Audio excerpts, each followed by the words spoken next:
intra-African trade within itself?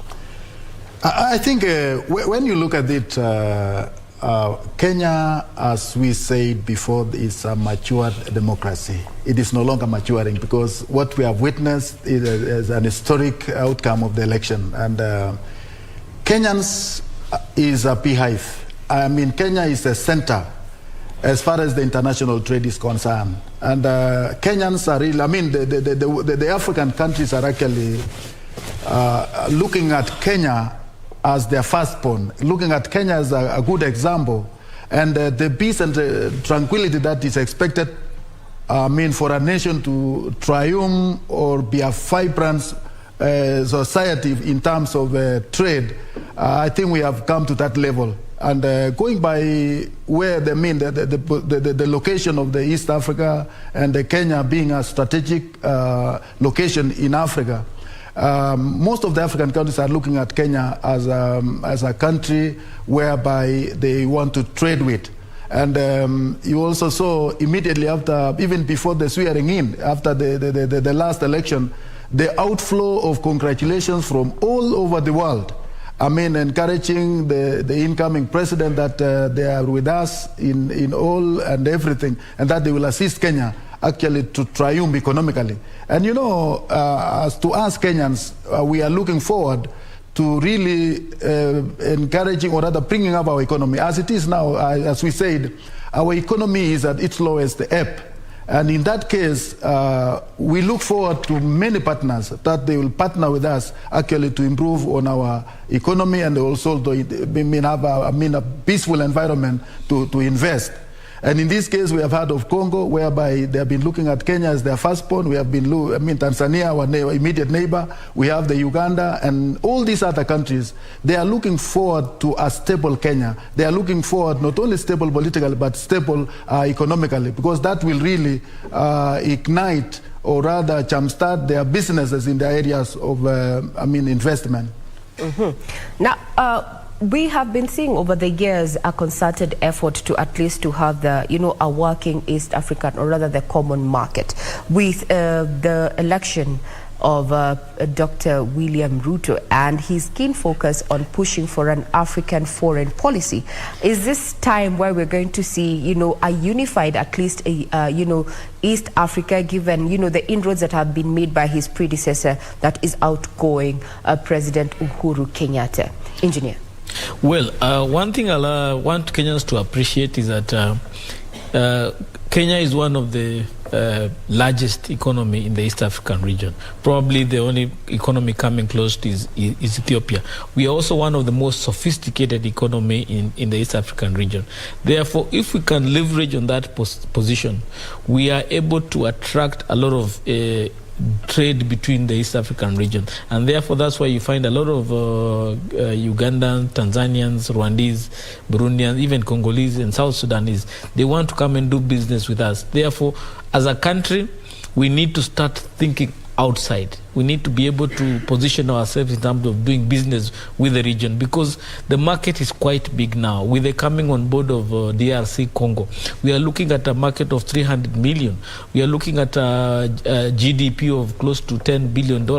So we need to position ourselves, and that's why you have seen in the Uhuru administration, there was a lot of aggressive movement towards the Congo market, towards the South Sudan, and also positioning ourselves in the region. Tanzania is also coming on board very aggressively. So we also need to be very keen that competition is not also slipping. We need to continue positioning ourselves so that we are always ahead. And to do that as Kenyans, we need to now think that whatever we do here in the country, can we also be able to do it outside? Whatever business we're able to deliver here, can we also be delivered in the region? And the market we need to look at beyond is not just the East African market, the African market. We have what we call the free trade area agreement within Africa.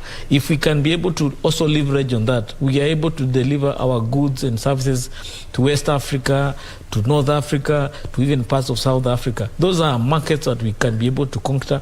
If you work outside Kenya, you realize Kenyans are rated highly in terms of the work ethics, in terms of productivity.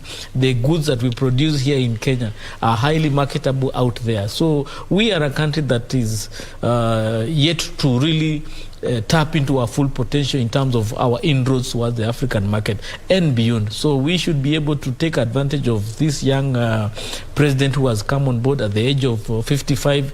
This man will be able to wake up very early and marshal the working nation to move forward. This is a person who can be able to make 5 visits in a day. I'm sure even if he's moving around the East African region, he'll be able to do 2 or 3 countries in a day. And therefore, it's only for us to fail him in terms of meeting the expectation that he has for us. But for him, I'm very sure he's be able to do his part. But even us as Kenyans, we need to be able to do our part. Now, talking about matters of trade and the economy, there's a question that you alluded to, and maybe we can expound on it. Where are we likely to see the new administration keep at least some aspects of the Big Four agenda, especially focusing on the issue of manufacturing? On the campaign trail, we had the president-elect said that he's going to make concerted effort to support MSMEs and, within manufacturing, agriculture and that. Are we likely to see some aspects of Big Four taken up in this new administration, Engineer? Well, what he alluded to in his campaign, and it was very clear, is that he was very passionate about housing. And in the housing sector, in terms of delivering the 500,000 houses, he was looking at creating opportunities for the young men and women of Kenya to be able to participate in the various jobs, like making of doors, making of windows, these are trade craft, people who will be able to get opportunities to deliver on that. The other area that was very passionate with is the issue of food security and agriculture. Remember, he was once a minister of agriculture. So he's somebody who is very passionate in the issues of making sure that the country is able to produce enough and be able to produce enough and be able to sell to other countries or other markets. So I'm seeing where he will be able to drive a lot of his effort, a lot of his economic plans towards housing and food security.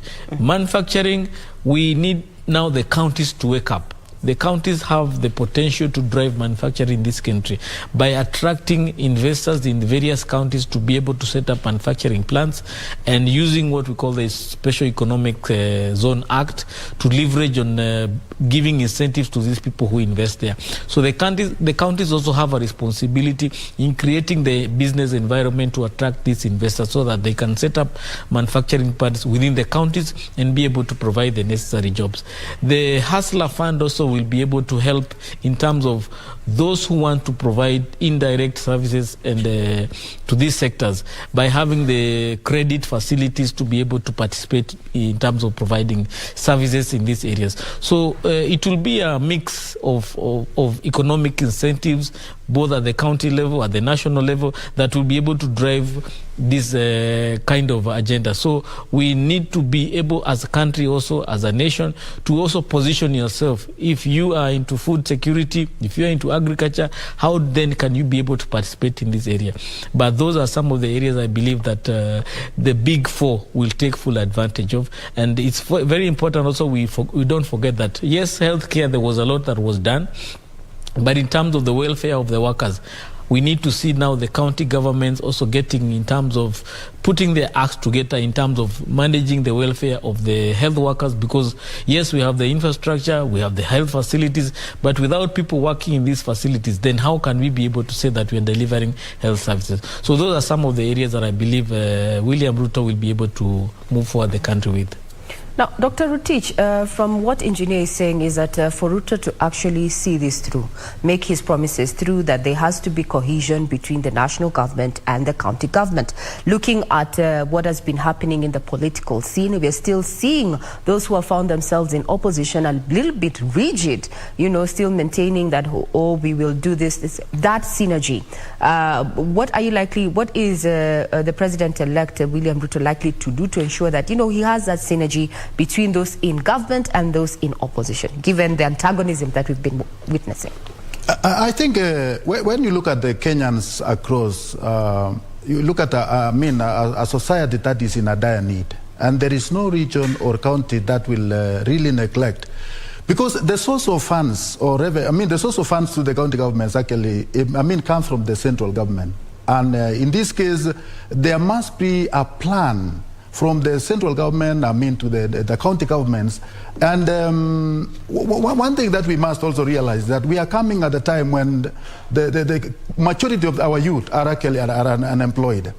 And this government is coming at a time when we have millions of our youths unemployed.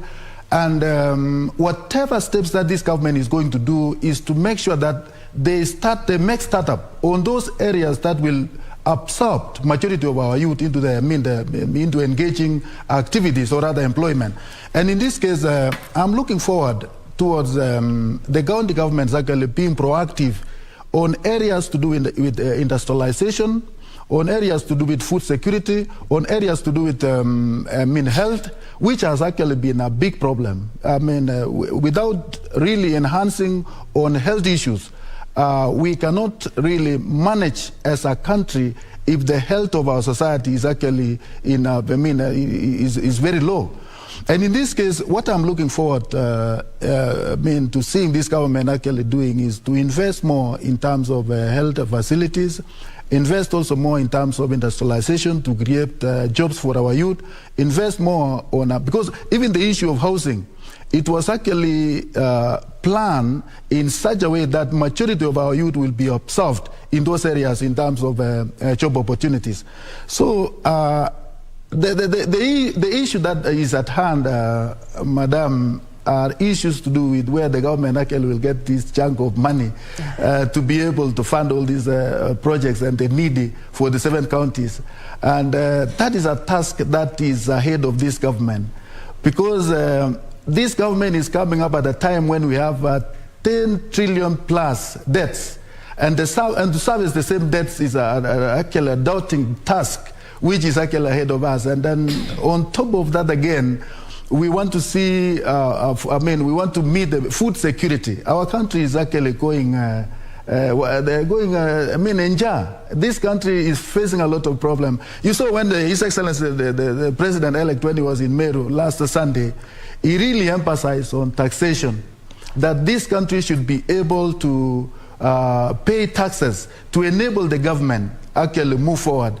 And to me, this is the bottom line. This is the main thing that we must look at it. How is this country going to get more taxes, more revenue to be able to really finance the magnitude kind of investment that is ahead of us? And at the same time, he also talked about completing the incomplete projects. We still had major projects or huge projects that are yet to be completed, which was started by the outgoing government. And even for them to make a new startup, or rather initiate new projects, they must finish the past one, and that also requires a lot of resources. So in this case, I think Kenyans should also really look forward to giving time, because it is in paying the taxes that this government can be able to have that capacity to do the necessary services that they have actually promised. And without that, and then he also mentioned that if we are digging, we don't want to dig deeper into the holes, because it is saying that we cannot afford to borrow and borrow more. And since we have reached a level whereby we may no longer be able to service the current debts, which of course in this case, Madam, I'm seeing this government, as much as we have had a lot of excitement, we must also be able to give them time and also realize that it is through us, those who are actually paying the taxes, that this government can move on. I overheard Yoweri Museveni, His Excellency, the President of Uganda, some time back saying, we need to inculcate the habit of paying taxes, and so that we can be able to manage, or rather be able to come up, or rather meet the necessities of the nation. And in this case, that is what Kenyans must really appreciate, that it is through the taxation that Kenya can move, this country can move on. I also heard His Excellency, the President-elect, saying, we want to be a country that will loan. We don't want to be the country that will be borrowing.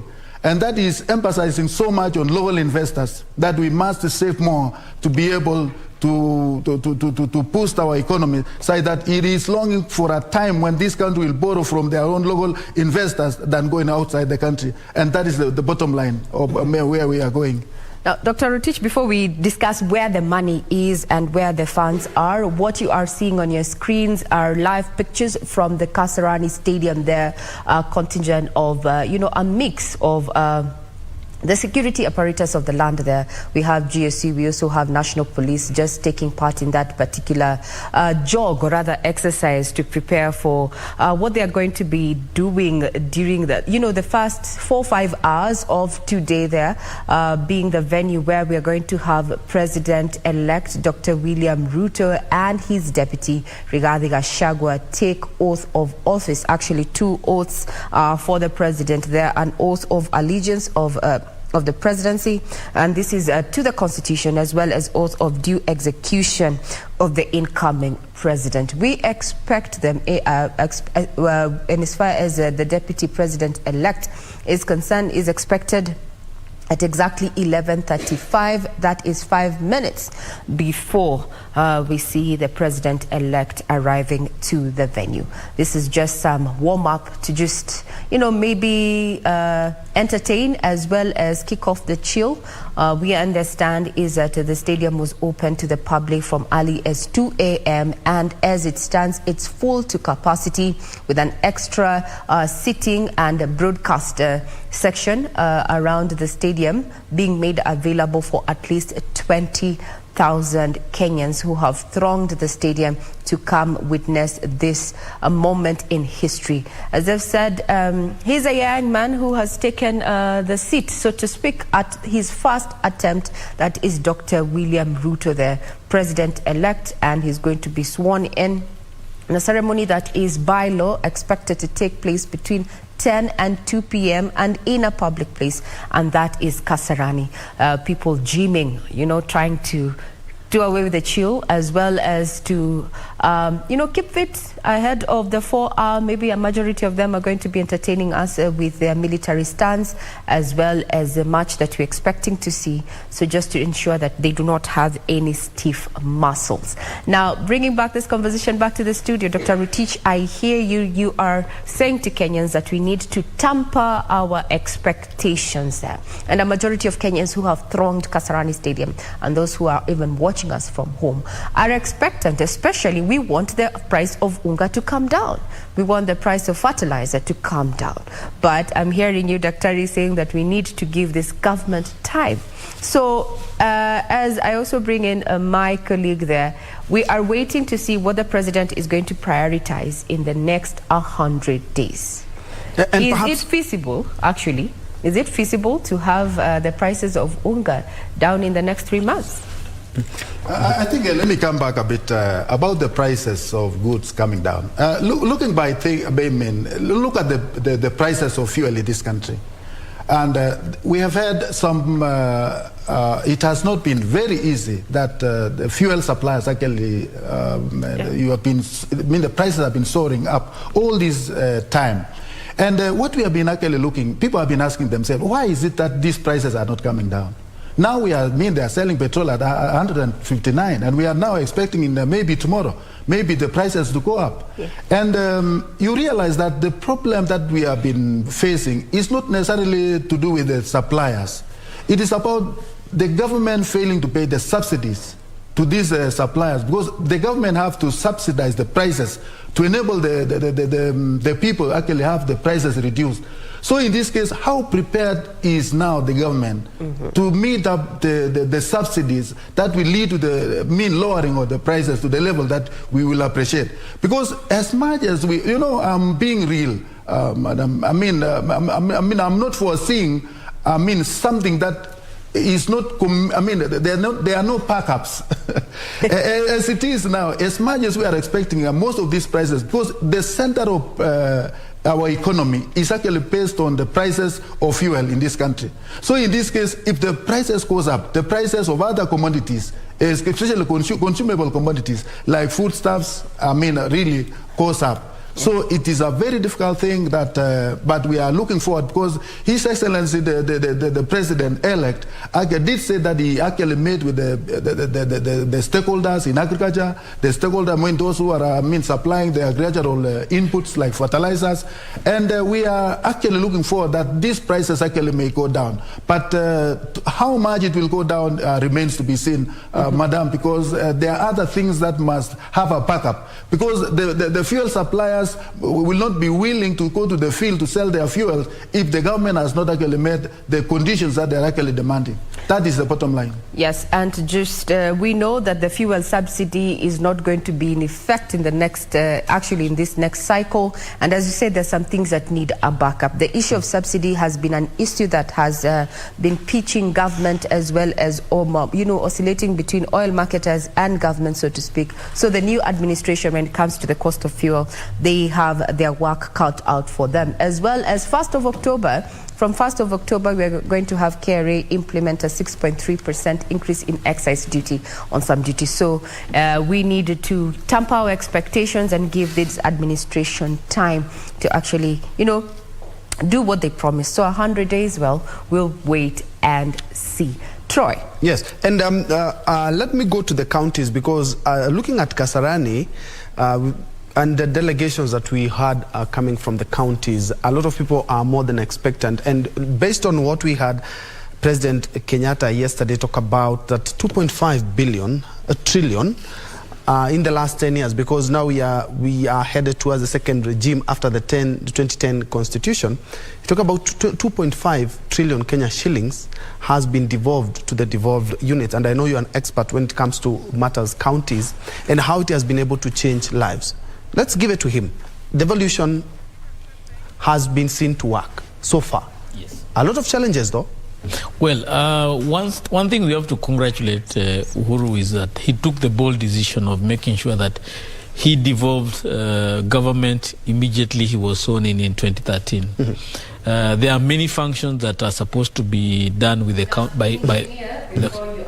respond to that question, we want to take you to current residence, and this is the Deputy President-elect Rigathi Gachagua's residence, where we're joined by our reporter Caroline Jenga. Good morning. Bring us up to speed with what is happening there, Caroline.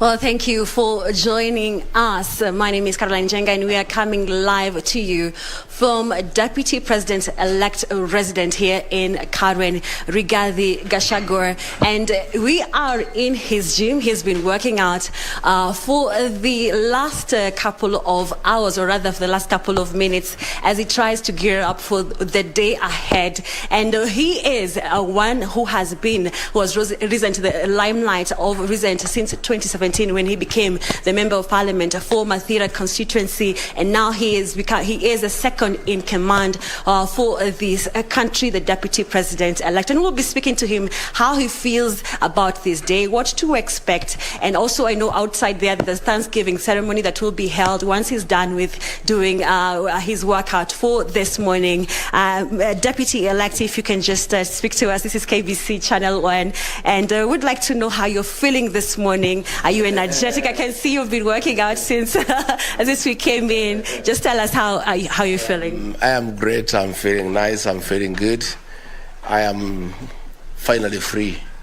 My family is free from intimidation, being persecuted by state agencies, being followed everywhere, the fear of poisoning, the fear of being crushed on the road.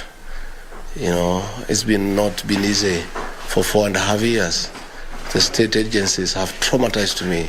They have persecuted me. They have followed me everywhere. They have tried to poison me.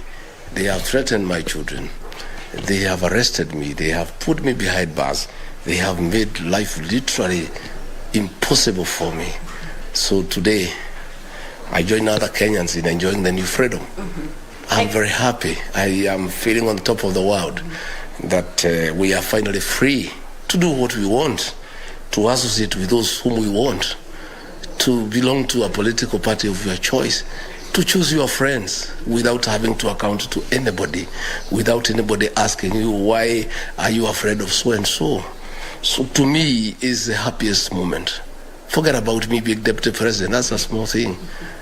that I am alive, that I'm well, despite the threats and what had been planned against me. I thank God that today I'm here. Are you feeling anxious? I know already 60,000 Kenyans are already at Kasarani. They're waiting to hear what you have to say, to hear what the swearing in of the President Ruto-elect, and also the swearing in of you as the Deputy President. I'm very excited, but I'm also very calm. I've seen many things in my life. At the age of 57, I've seen many things. I grew up in very difficult circumstances. We literally had food to eat. We were brought up in a grass-thatched house. We had jiggers on our toes. We couldn't get school fees. We had a very difficult upbringing. That is even more difficult than what we have undergone. But I'm happy that the people of Kenya have decided to give us a chance. And I want to tell the people of Kenya that Dr. William Ruto and I have a plan for this country. And our first assignment is in the next 2 years to try to restore Kenya to where Mwai Kibaki left us, where people had some money in the pocket, where people could pay their bills, where people could do business, and where Kenyans could go about their lives without being disturbed by anybody. We want less and less government in people's lives and more services to the people of Kenya. That is what we want. So I am told in Kasarani, an old man has called me, and he was there in 1963. He tells me the air of freedom is the same as it was in 1963 when we got independence from the British colonialists. And Kenyans have been terrified. They have been persecuted. They have been humiliated. They have gone through hell. And the country became a police state. There was intolerance. There was dictatorship. And people today feel free. You know, to me that is what is very, very important. Myself and family, we are delighted. We are so excited. We have not known this kind of life for the last 1.5 years. We have been under surveillance. Our telephone calls were being recorded. We were being followed wherever we went. The fear of arrest was imminent. We couldn't sleep. And for the last 2 weeks, it's been very nice. And as a family, we are together, and we have called a Thanksgiving service here this morning to thank God for His mercy to me and my family, and to commit me before God for the journey ahead, so that God can give us grace, can give us favor, to work for the people of Kenya and make a difference and restore the dignity of the Kenyan people, recreate wealth, make sure that people can pay their bills. People have food on the table. People can pay their bills without too much struggle. And therefore, I'm a very excited Kenyan, extremely excited. Maybe as we come to a close, is this usually your normal routine? Tell us, as in after here, what to expect. It used to be my normal routine 5 years ago. I came here and I put up this home 24 years ago, and I put up this small gym 15 years ago. For about 11 years I was here this morning. But the last 4 years has not been easy. There was no time to work out. We were literally concerned about how to live so that we don't get killed. You know, how to dodge policemen, how to survive, how to look for food. We couldn't have time to come and exercise. And in the process, I got in very bad shape. I added so many kilos, but I want to assure the people of Kenya in another 3 months, I'll be looking good. I'll be back to my shape and keep well and keep fit. I'll be doing this every morning so that my mind is in good shape in the morning. We have work to do, so you have to be mentally and physically fit, because the work ahead of us is not a mean feat. You know, we have inherited a dilapidated country with a 10 trillion public debt. 14 million Kenyans are in CRB. 6 young people have no jobs. It's not easy. For you to tackle this journey, you have to be mentally and physically fit. So this will be my routine every morning, from 5 up to 6:30, so that I get in good shape. Yeah. Thank you so much. Thank you. Well, that has been the deputy-elect there working out. He has been working out for the last 30 minutes, saying that this is going to be his routine, even as he's working towards making sure that the lives of Kenyans out there is manageable and they can be able to afford basic food commodities, as well as revamping the economy, which he says has been dilapidated for the last couple of years. As you can see him there going to the next machine. petition to work out a bit. I think it's finally over. Well, Ben Choi, as you've heard, there's a Thanksgiving ceremony that is ongoing right now, and I think once he's done here, he's just going to go take a shower, then attend the Thanksgiving meeting, and also now head to Deputy Ruto's, or rather the President Ruto's home, and then to Kasarani Stadium. Back to you, Ben Choi. Thank you very much, Caroline, for bringing us to speed with what is happening at the Deputy President-elect's residence there in Karen. There, the 57-year-old Rigathi Gachagua, who can be described as a bold leader who has never shied away from speaking his heart, ensuring and saying that he's highly calm. He's anticipating a great ceremony there. We're expecting him at 11:30 a.m. at the Kasarani Stadium, where, as you can see, Kenyans are already waiting for the two. That is the President-elect, Dr.William Ruto, and his deputy there, Rigathi Gachagua. Now, to bring back this conversation back to the studio, before I hand it over to you, Ben, I would want to, inform you that we're also joined by the Advocate of the High Court, that is Gibson Gesore, to take us through this conversation. Karibu sana, Wakili. Now, from what we've heard from the Deputy President-elect, Rigathi Gachagua, I'd want to start with you, Gibson Gesore. What does this point to when it comes to the relationship between the President-elect and his deputy? Thank you so much, Regina, and thank you for inviting me on this particular day. It's a very special day for Kenyans, and people are looking forward. It's a feeling of hope. There's a sense of freedom, as the Deputy President-elect is actually trying to put it, that for him it's freedom. For him it's freedom, and the question you've asked, Regina, in regards to the relationship between the President and the Deputy President, speaks towards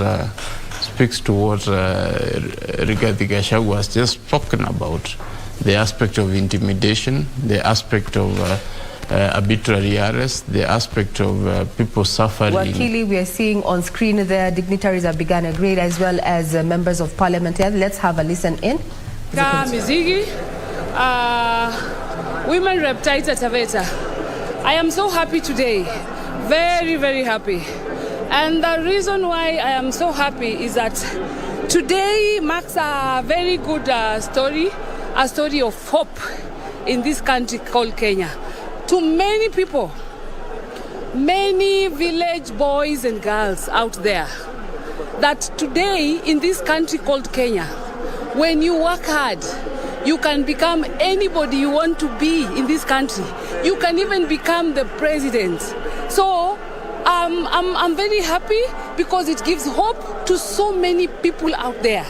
And again, I want to say from today, as Kenyans, tutaenda kujivunia kwa Wakenya, si kuvumilia, because hata yule mtu wa chini sasa ataenda kuheshimika, because that has been the hustler.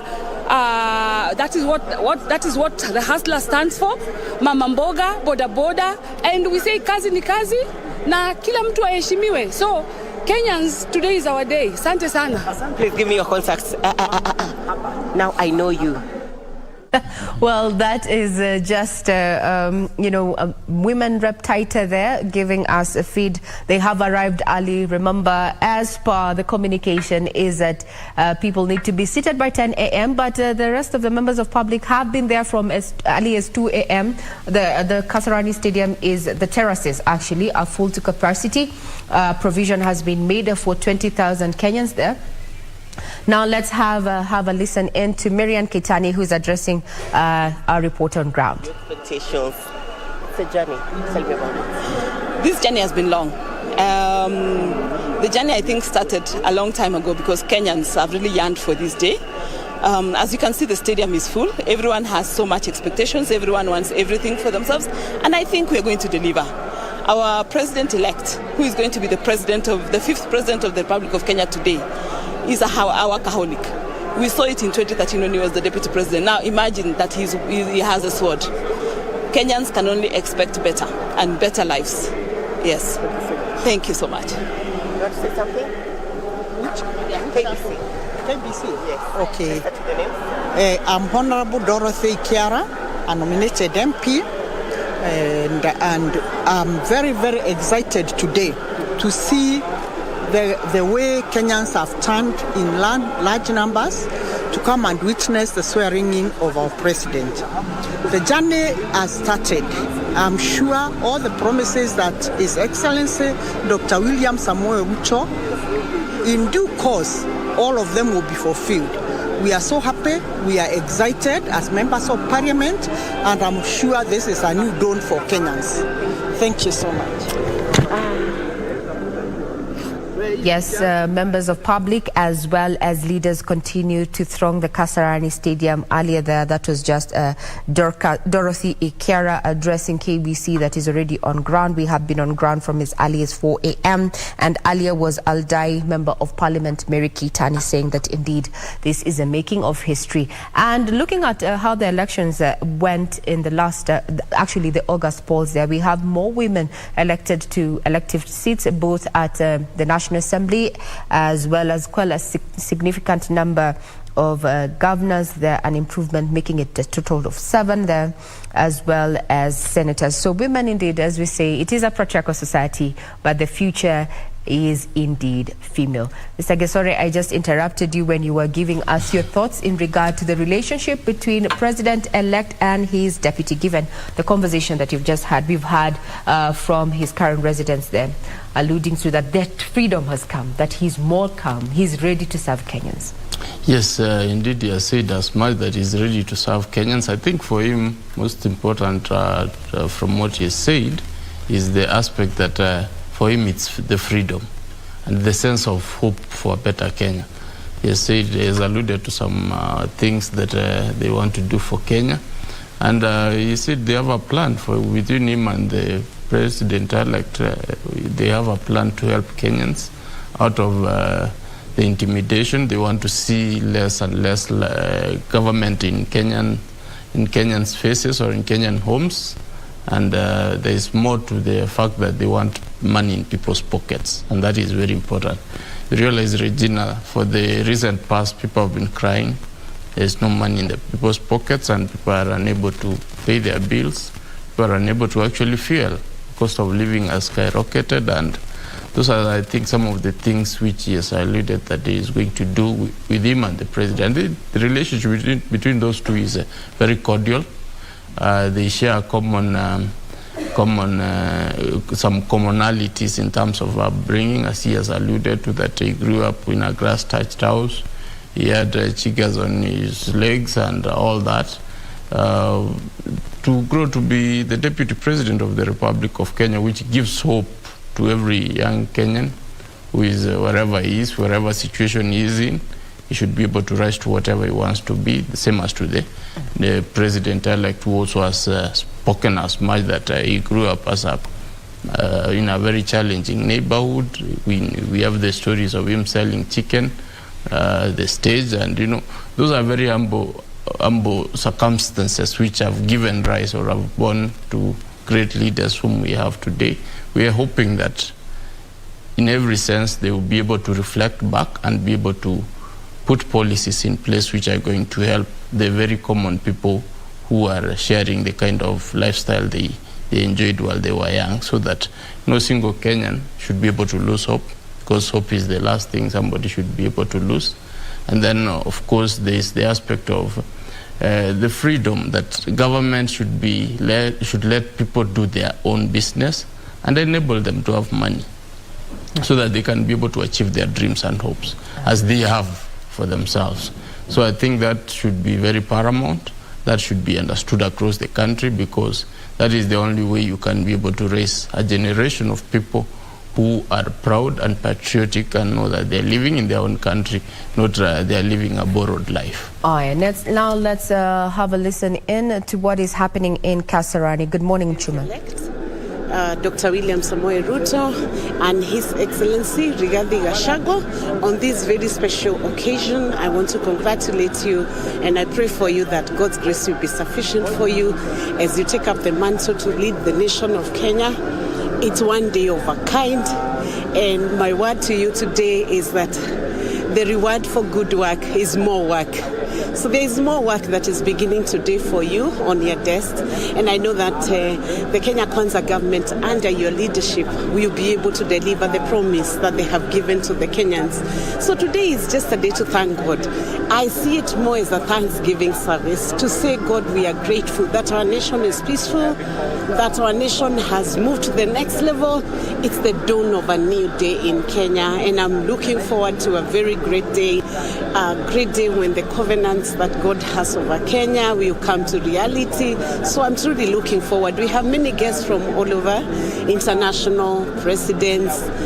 We have guests who are from the region, guests who are from Kenya itself, and we are truly looking forward to a very joyous celebration and a day to actually pray for Kenya that the next 5 years will be years of prosperity, years of economic growth, years of everybody becoming somebody in Kenya. So I'm truly looking forward, and I want to say for those who can make it to Kasarani, because the cards may not have been enough or the space may not have been enough, please bear with us, bear with the Kenya Kwanza government, bear with the UDA party.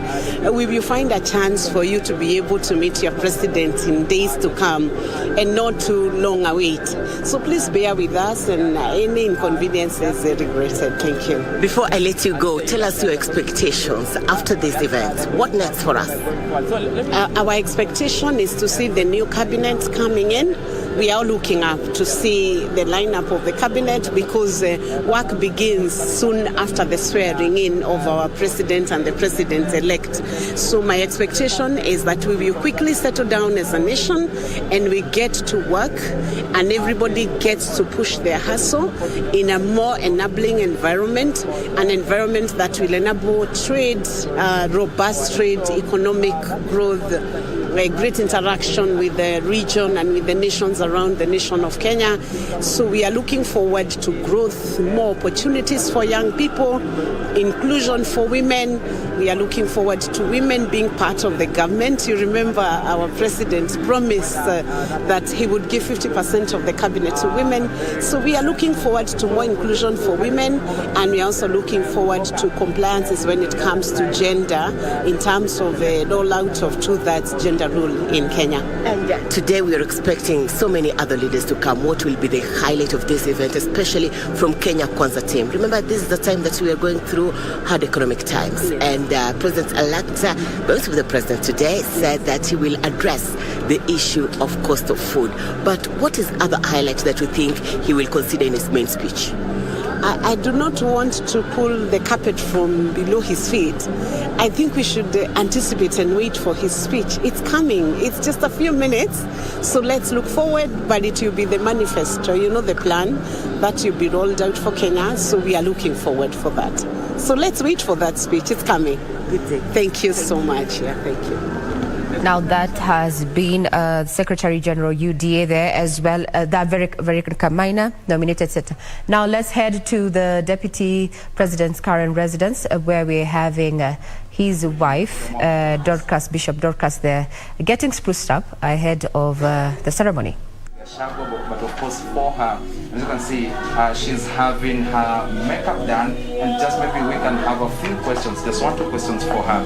Thank you so much. And what are your expectations today? It appears to be quite a big day, and actually your husband earlier on said that this is his biggest day in his entire public life. What about you? Is it your biggest day ever? I think it is one of the greatest day. And I really thank God, because maybe it is not anything that you had planned from when you are born, but it is going to be the most wonderful day. I know. Mm-hmm. Yes. As you have seen, a number of pictures of the Kasarani Stadium, as early as 5 a.m. It was full to the brim. A lot of your supporters actually had already occupied their seats there. What does that tell you, especially even as you begin your new era as the country's presidency, second presidency under the 2010 Constitution?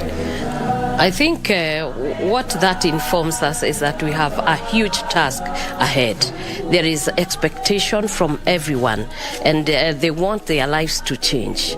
And to me, I think I feel that we need to rethink and go and work very hard, because the expectation, the vibration in the air, it is full of expectation. It's pregnant, and I think we are, God willing and God helping us, we are going to midwife a new Kenya.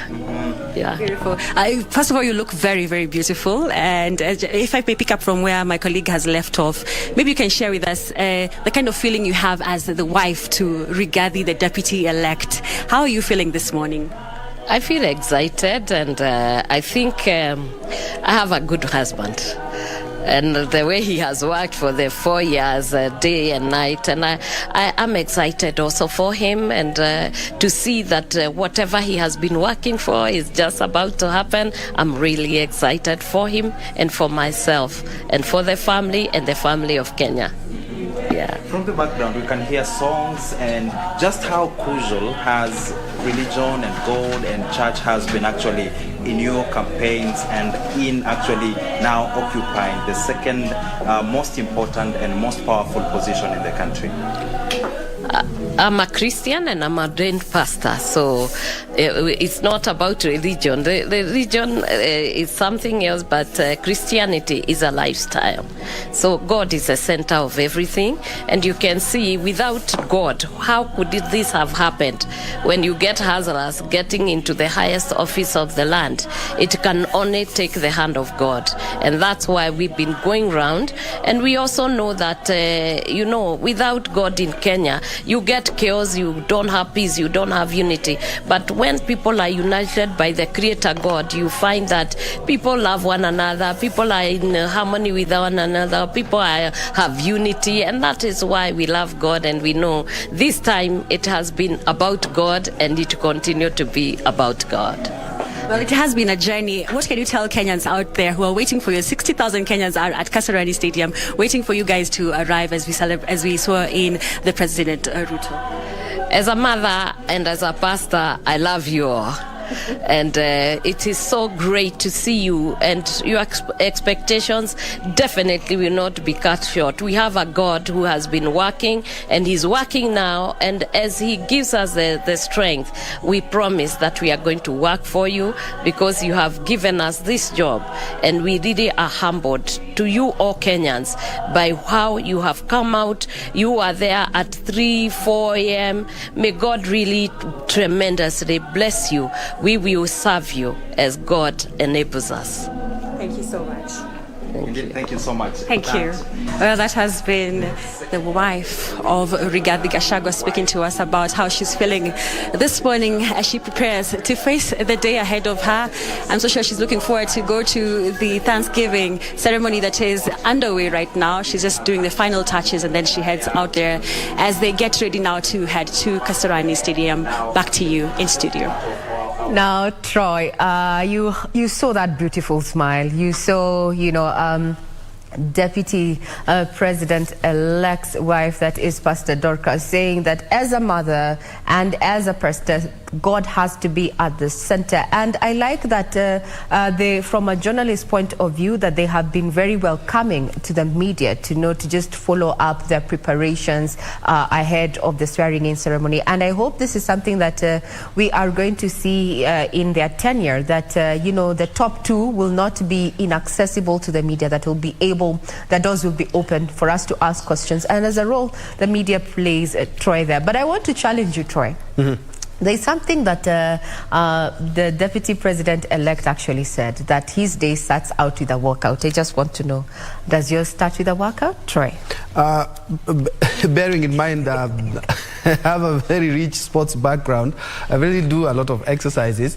But away from that, it's a good thing that you saw even the DP talked about being quite fit. You saw him when he was the deputy president. Sometimes he was running, you know, just to show how indeed he is athletic, and he will really need that, because now he has been elevated to the topmost position in the land. And something else that his wife is also going to be on Kenya's eyes now. The good bishop will be on Kenya's eyes and lips. And now she has to transit from her work to indeed being the wife of the second in command, which comes with a lot of responsibilities. We have seen Dr. Ruto's wife actually in so many functions here and there. We saw Margaret Kenyatta as well in so many projects, including Beyond Zero. So they have to change their lives as soon as their husbands take the oath of office today. And talking about taking, we had talked about something, is that Kenyans, you can see Kenyans from all walks of life, from all the 47 counties, and we were talking about 2.5 trillion has been able to be narrowed down to counties. That is something that the devolution has quite brought in, and this is a second regime after we promulgated the 2010 constitution. 2.5 trillion. And okay, hold the thought. Let's first of all cross over to Kasarani and listen in. Many hours of hard work, and today we're finally here to celebrate the culmination of the achievement of His Excellency, the President of the Republic of Kenya, William Samoei Ruto. We, the people of Nairobi, are extremely happy that we are hosting this historic event in this city, and I would welcome everybody to come in and join with us so that we can look forward to the building of a prosperous nation. There are so many challenges we are facing as city residents. What next for us after this, after the taking of oath by the president-elect and his deputy? I think we expect very, very dynamic leadership. Our leader has shown us, he has been very, very consistent. He has told us the things that we need to follow through in terms of what we are doing within the city ourselves. We are also working on that same program, and we want to make sure that we support him to be successful, to achieve the programs, the bottom-up policies, the issue of uplifting those at the bottom, the issue of supporting businesses, the issue of developing infrastructure, the issue of developing education, ensuring that we do things like school feeding in Nairobi and across the country. There are many things that we have put in our manifesto, and it's also in the national manifesto, and I know the president is going to lead us in that journey. We have seen so many hustlers, those people who are living below $1 per day. They have turned up here as early as 5 a.m. What would you encourage them now? This is a day of hope. It's a day of anticipation. It's a day of a new beginning.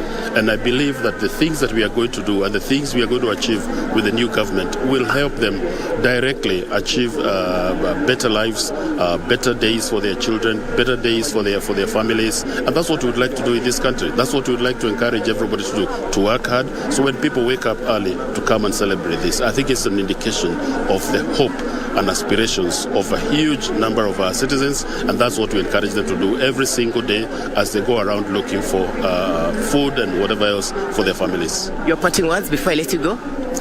I think it's a brilliant day. Let every Kenyan enjoy this, celebrate to the fullest, because today we begin a new era. Thank you, sir. Good day ahead. Thank you. Thank you.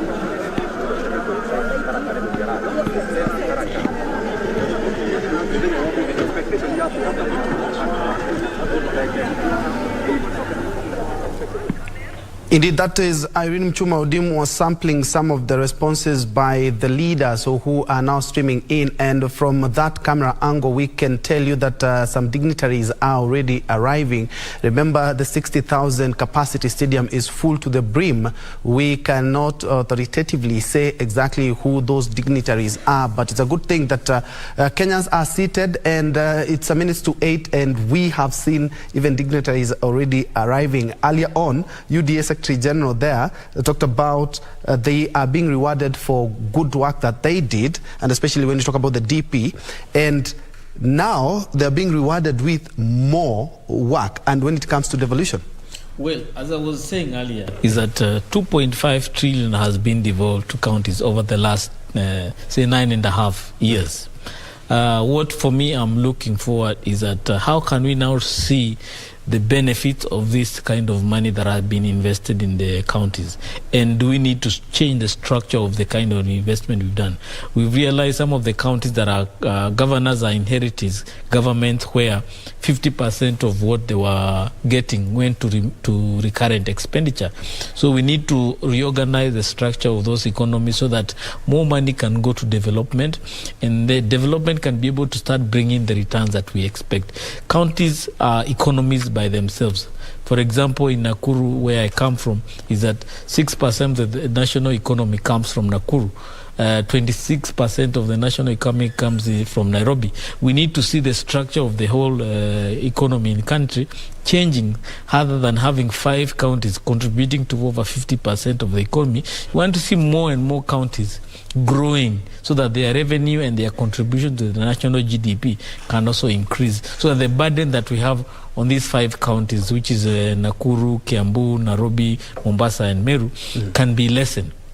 We want to see counties like Turkana, Nyandarua, Nyeri, Laikipia doing more to the national outlook of the economy. And that I mean that I'm looking forward where now some of the manifesto and economic plans that Ruto's administration will have will require that investments are done in those counties, so that those counties' economy can also be able to grow and contribute bigger in the economy. So it's good that Uhuru took the bold step of devolving governments immediately took over, but now we need now that the devolved governments are already there, what do we need to do to make them better? One of the areas that we have always had a concern is that the amount of money being devolved is not enough. That is one. But also the own source revenues in those counties, are they collecting enough? Are they using the one that they collect effectively? Are they making sure that there are no leakages in terms of the collection? Are they making sure that we don't have the cases that we are seeing in Kisii, where we have ghost workers, people who are employed, they don't qualify for those jobs, they are not being productive, or they are even not there, people being assigned to be drivers and there are no cars to drive? The kind of wastage we are seeing is shocking. Okay. So we need to be able to address those issues. Let's first of all listen in. This is Kasarani MP. Okay, today it's a very nice day. Swearing in of a new president. Very high expectations throughout the country. I think he's inheriting a very crazy situation in terms of the finances of the treasury. So I think the first 6 months might be very tough, but it's the hope of all Kenyans that after that things will get better. And what do you expect after this? You see, the hope of all Kenyans, people have been hungry. People don't have money in their pockets. I think the hope of all Kenyans is that there's change that comes with the new presidency. I think from the president's speech, there's a lot of things that will come out, and I'm hoping that the hope that people have with the new president, he will actually fulfill those promises, because people have been suffering. We've had a government that has not been respecting court orders. We've had a government that has really impoverished the people of Kenya. So I'm hoping in the next few years, I know it will take time, hopefully in the next 2-3 years everything will have changed and people will have money in their pockets. We won't have cases of people going hungry, people not going to school, and that's the change I hope that will come with the new presidency. You're representing the people of Kasarani. Yes. What do you think will be first of the things for you to address as you're taking office now? We do have a lot of problems in Kasarani, and most of them are basic needs. People are hungry. We don't have basic infrastructure, especially like in the wards of Njiru and Ruai. Water is a problem. It doesn't reach all the communities and all the families in my constituency. So I'm hoping with the help and in partnership with the national government, we'll be able to achieve all those objectives, so that at least from a starting point, people live a dignified life. Then after that, we can bring infrastructure to the community. Thank you. Have a good day. Thank you very much.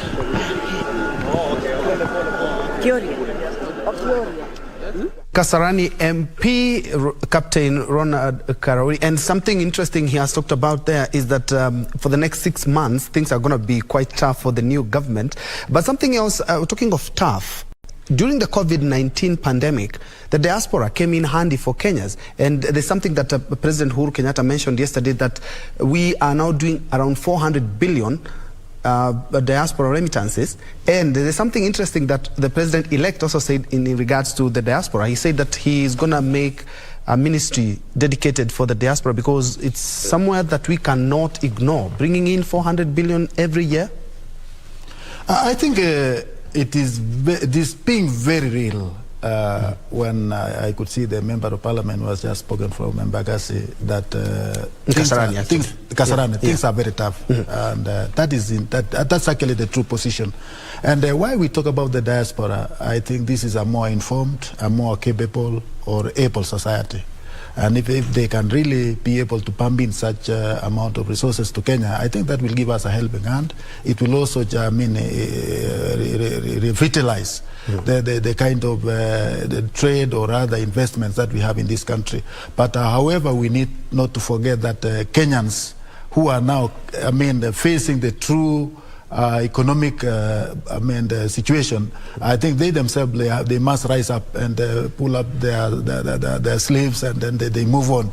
There is nothing going to be easy, my brother. I mean, the Kenyans must, the expectations that we are banging so much on the new leadership, it depends entirely on us Kenyans, ourselves, because the resources that this government expect to use will definitely come from the same Kenyans that we are talking about. You talk about, my brother Engineer Sakali say that the county governments, the 2.5%, or the 25%, that they are actually getting, those are actually, it is not small money. If they are able to make use of that money prudently, I believe they can also be able to come up with the investments that will really help the national government in opening up new ventures of economic opportunities. And they also need to make their own resources. That is actually very, very important, because an average of about 4 billion is bumped into the county governments every year. But that money is too small as compared to the problems that we are encountering in the local. So they need to really come up with a lot of income generating activities to be able to make their own, to build their own revenue base at the county level.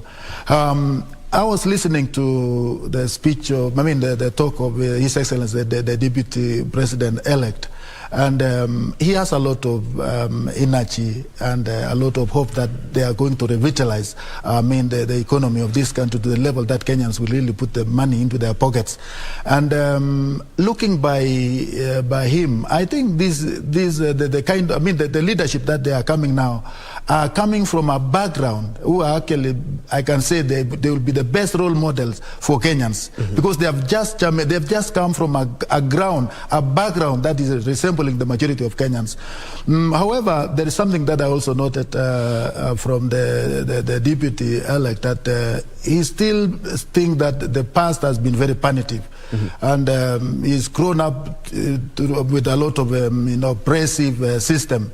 And I'm also thankful that she has a prayerful wife who believes in forgiveness, who believes in having or bringing Kenyans together. Because when I looked at her talk and when I listened to her talk, it is actually she's sending an olive branch to Kenyans that yes, you brought us to this level. This is a level of responsibility that we must devote our time, and we must also not necessarily delivering. Delivering our services to Kenyans, but we are also bring to be, a one united Kenya, so that we can move way forward. And I look forward to seeing the president-elect and the deputy president-elect also really coming up in a very strong way to bring unity among all Kenyans. And they must also be ready to forgive. We have over 6.9 million Kenyans who never voted for the president, elect, and that is a big number. So, as leaders now, we need to forget the past. We need to forget our political differences. We need to forget our former oppressive system and emulate that kind of togetherness. Let us bring on board everybody so that we can build a Kenya that we shall all embrace as our country. Yeah, and still on the same, based on what the captain has talked about, the Kasarani MP, in terms of managing our expectations, indeed we do want to put a lot of faith in the new government, but as I said, like 6 months, Kenyans should be waiting to see what exactly will transpire. And the president-elect talked about, not about in increasing taxes, but he wants to increase the tax bracket. Yeah. It's good that you've interviewed Captain Karuri. If you look at the numbers, SportsPesa, the company that this man was running during the pandemic period, they were turning in the 200 billion in terms of money that was being transacted by SportsPesa. Their profit margins were quite huge. But that showed that the country has a lot of money that is not being directed to the right use. So if we can be able to mop up all this cash that is scattered all over, we can be able to use that money and direct it to investment that can be able to generate money. And that's why the diaspora also becomes a very important stakeholder that we cannot wish away. People bringing in $4 billion a year into the country, most of it may not be able to be seen in terms of direct investment in the country because it comes through families, it comes through addressing issues of healthcare, in maybe attending to burials and all those kind of things that, social issues. But if we are able to direct this money to safe economic instruments of investment, these people can be able to be guaranteed some return. So that, for example, you can have a diaspora bond where they can put their money together and build their own express highway, like the one we have seen here, which has costed the contractor around 60 billion Kenya shillings, that we as a country, over the next 30 years, we may have to pay 10 times of that. So if this money was put together by the diaspora community, and they said, for example, the Rironi to Mau Summit Road, which is costing $2 billion, it is our investment as the diaspora community, and it's put in a proper investment instrument, and a contractor is brought on board and does the road, and the returns are paid back to the diaspora community. This will be safe investment opportunity for these people working outside there, because they are working so hard, they are making money, but when this money comes here, it does not bring the returns they desire. So it's good that we have a ministry that is dedicated to the diaspora, and we come up with the safe economic instruments that these people can be able to use to make investments in Kenya. But I also want to touch on what my colleague has talked about, the issue of vengeance and forgiveness. We are calling upon the Deputy President who will be sworn in today to forget about the issues that went in the last 5 or 10 years. Those people who did that, probably they were serving the government of the day. And there are also people who will come and serve the government, his government, and they'll also go to certain extremes. The only things maybe we may need to not forgive is the issue of economic crimes. If there are any issues of corruption, we want them prosecuted, investigated properly. But other issues, let us forgive. Kasarani engineer, just to have a listen in. That is Esther Koimet. Up to the standard that they are required to be. And we're looking forward to a very, very beautiful celebration of our inauguration of our fifth president. Yes. You're a principal secretary in this government, obviously, and having been in government for the years that you've been in, what is your expectation, obviously, as a senior government official and as a Kenyan also? The expectation is that we will have, wonderful celebrations, that the new government will obviously get into office and be able to take our country forward. In terms of the manifesto, we've seen their manifesto, and we know that if that manifesto is delivered, then Kenya will move forward. All right. Good luck for you. Thank you. All right. Waziri Kandia, do you want to speak to us? Karibu sana. Former Minister for East African Cooperation. How are you doing? Fine, thank you. We've not seen you in a long time. Yes, I have been serving the country elsewhere. All right. But now I'm back. So, yes, this is really a big day for all of us. How do you feel about today? I think it's a wonderful day for really for Kenyans. It's been a very difficult journey, and but at the end of the day, I think all Kenyans won, because we saw democracy really at play, and So today it's the inauguration of His Excellency William Ruto, and the Kenyans have chosen him, and it was confirmed by the Supreme Court. So it's really a great day for Kenyans because, we just saw, like I said, democracy at play. So we're looking forward to his tenure, and I think he's ready to actually take up the mantle as the president of the country. So thank you. I really want to wish him all the very best. Asante sana. And wish him well. Thank you very much. Waziri Felix Kandia speaking to us this morning from the Kasarani Stadium. This is the Moi International Sports Center, Kasarani. Indeed, that is John Jacob Curie just bringing us to speed as Kenyans continue thronging the Kasarani Stadium. Now we want to take you over to Bungoma, where we have a reporter, Wycliffe Okech, to bring us up to speed with what is happening down in Bungoma. To you, Wycliffe, good morning.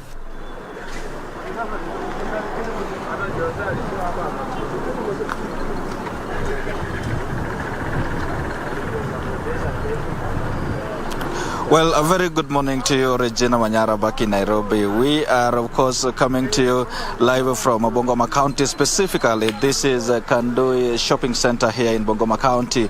This is the home constituency for the Ford Kenya Party leader Moses Masika Wetangula, who was the other day elected the National Assembly Speaker. And before coming here, we were just passing by his rural home here, which is just about a kilometer or even a kilometer and a half from this place where we are right now. And back at this place, there is not so much going on except for a few construction activities at that place. You do know right now actually is in Nairobi for the big day of the for the event of the day today. You know, being the National Assembly Speaker, that makes him the third in command, and that will kick in immediately the event of the day. Immediately, the fifth president of Kenya, William Samoei Ruto, will have been sworn in together with this deputy, and that will mean that Moses Masika Wetangula will be the third in command insofar the constitution is concerned. But away from from that bit, we know that today the mantle of leadership of the country is changing from the fourth president, that is President Uhuru Kenyatta, to the fifth president, William Samoei Ruto. And there is so much expectations within the country from very different regions across the country here. And the point of interest, my interest here in Bungoma, is that now that Moses Wetangula is part of the government here, and the residents here are quite expectant of maybe some goodies, and that is the basis that I'm going to engage a few of the residents here, probably to share with us what are their expectations, what are their views of the outgoing regime, as well as their expectations of the incoming regime. And just starting with you, ndugu, ukinieleza majina yako kamili na ikiwa wewe ni mkazi wa eneo hili ama kaunti hii ya Bungoma. Tuko live KBC Channel 1. Nieleze majina yako, na leo kuna uapisho, kuna uongozi mpya unaingia. Matarajio yako ni yapi, na pia una yapi ya kusema kuhusiana na uongozi ambao unatoka? Jina kwanza. Majina naitwa John Juma. Tarajio letu, tunatarajia wakati tulikuwa tunamhitaji president wetu mwenye anaenda kuapishwa leo, tunatarajia mabadiliko mapya, abadilishe inji na watu kama sisi hasora atubadilishie na atuangalie jinsi tulivyo na jinsi yeye mwenyewe alikuwa amepanga. Atabadilisha maisha yetu, atatusaidia kama hasora. Tumetarajia abadilishe vitu mingi, uchumi ashukishe, mbolea alisema atashukisha, ashukishe unga pia peleke chini, yani abadilishe maisha mwana inchi wa kawaida mwenye ako chini. Yes. Asante sana. Mama, karibia hapa, naona kuna njoo useme hapa. Kama anaogopa lakini anaongea kule nyuma Haya, sawa. Tueleze majina yako kamili ndugu, na una yapi ya kusema kuhusiana na serikali ambayo inaondoka kwa sasa na ile ambayo inakuja leo? Majina naitwa Wandausi Kisielo, alimaarufu kama Kennedy wa Bukembe. Mimi natarajia mheshimiwa wetu Rais mtukufu William Ruto, ila ahadi alizotupea mwanzo, especially sisi watu wa Bungoma tunategemea sana ukulima. Sasa akikuja upande wa mbolea, akizusha mbolea atakuwa ametusaidia. Alafu ukikuja kama kuna factory mingi hapa Bungoma, especially Mumias, Nzoia, Shuka, Pani Paper, hizo pia akisishughulikia atakuwa amesaidia mwananchi wa kawaida. Alafu ukikuja upande wa elimu, kuna elimu imekuja hata inatuchanganya mpaka kutamka chini ati sijui CPC ama PPC, kitu kama hiyo. Hiyo kitu mheshimiwa wetu Rais William Samoei Ruto alituahidi ya kwamba akikaa kwa kiti hiyo kitu anaenda kututolea. Na mimi niko na mtoto ako ati sijui grade 3. Unanipata mzuri? Huyo mtoto anasema ya kwamba kuna sehemu katika kuku, yani walete kuku mzima ati apeleke shuleni kuku mzima, alafu katika hiyo kuku kuna hali hakipande hako ndani ya stomach hanaitwa emondo, sijui nyinyi mnaitanga aje hiyo filikizi. Waswahili wanaitwa filikizi. Sasa imagine mtoto anapepa kuku mzima apeleke shuleni itolewe filikizi isomwe, alafu hii sehemu yote imepaki itafanya namna gani? Sasa mheshimiwa, kwa darasa moja unapata watoto wako kama 120. Kila mtoto anapepa kuku. Haya, hiyo kuku inasemekana watoe tu sehemu wasome. Sasa hii sehemu imepaki yote inazama ndani ya maji. Sasa mheshimiwa Ruto, hii CPC alituambia jana mambo na mbolea, Biblia ikipepa juu, ikitoka juu ifike chini mbolea imeshu. Mimi pia naomba ya kwamba akipeleka Biblia juu ikishuka chini CPC fanye nini? Ishuke chini fanye nini? Alafu hapa atakuwa ametusaidia. Alafu kitu kingine upande wa Bungoma pia aweke mambo na hii mambo na kusema ya kwamba ukulima wa miwa kuna madeni wanadai huko. Mumias kuna madeni wanadai huko venye nilisema mwanzo. Sasa akitushughulikia hapo na akuze hapo mahali, akusema ukweli, enda ya Mlembe tamrudisha tena huko baada ya miaka 5. Na kuna na uzuri sisi Waluo tunasemanga kwamba ukishaoa mwanamke uzuri wake ni kuzaa mtoto, sio kucheza kitandani. Umenipata? Sasa Ruto ni bibi yetu tumeoa sasa. Tunataka tuone watu akizaa watoto ndio sasa tufurahie. Asanteni. Ukiona uchaguzi wa tarehe 9 mwezi Agosti, kaunti ya Bungoma ni moja hapo kaunti ambazo mheshimiwa Ruto aliweza kuzoa kura nyingi zaidi, hasa eneo hili la magharibi.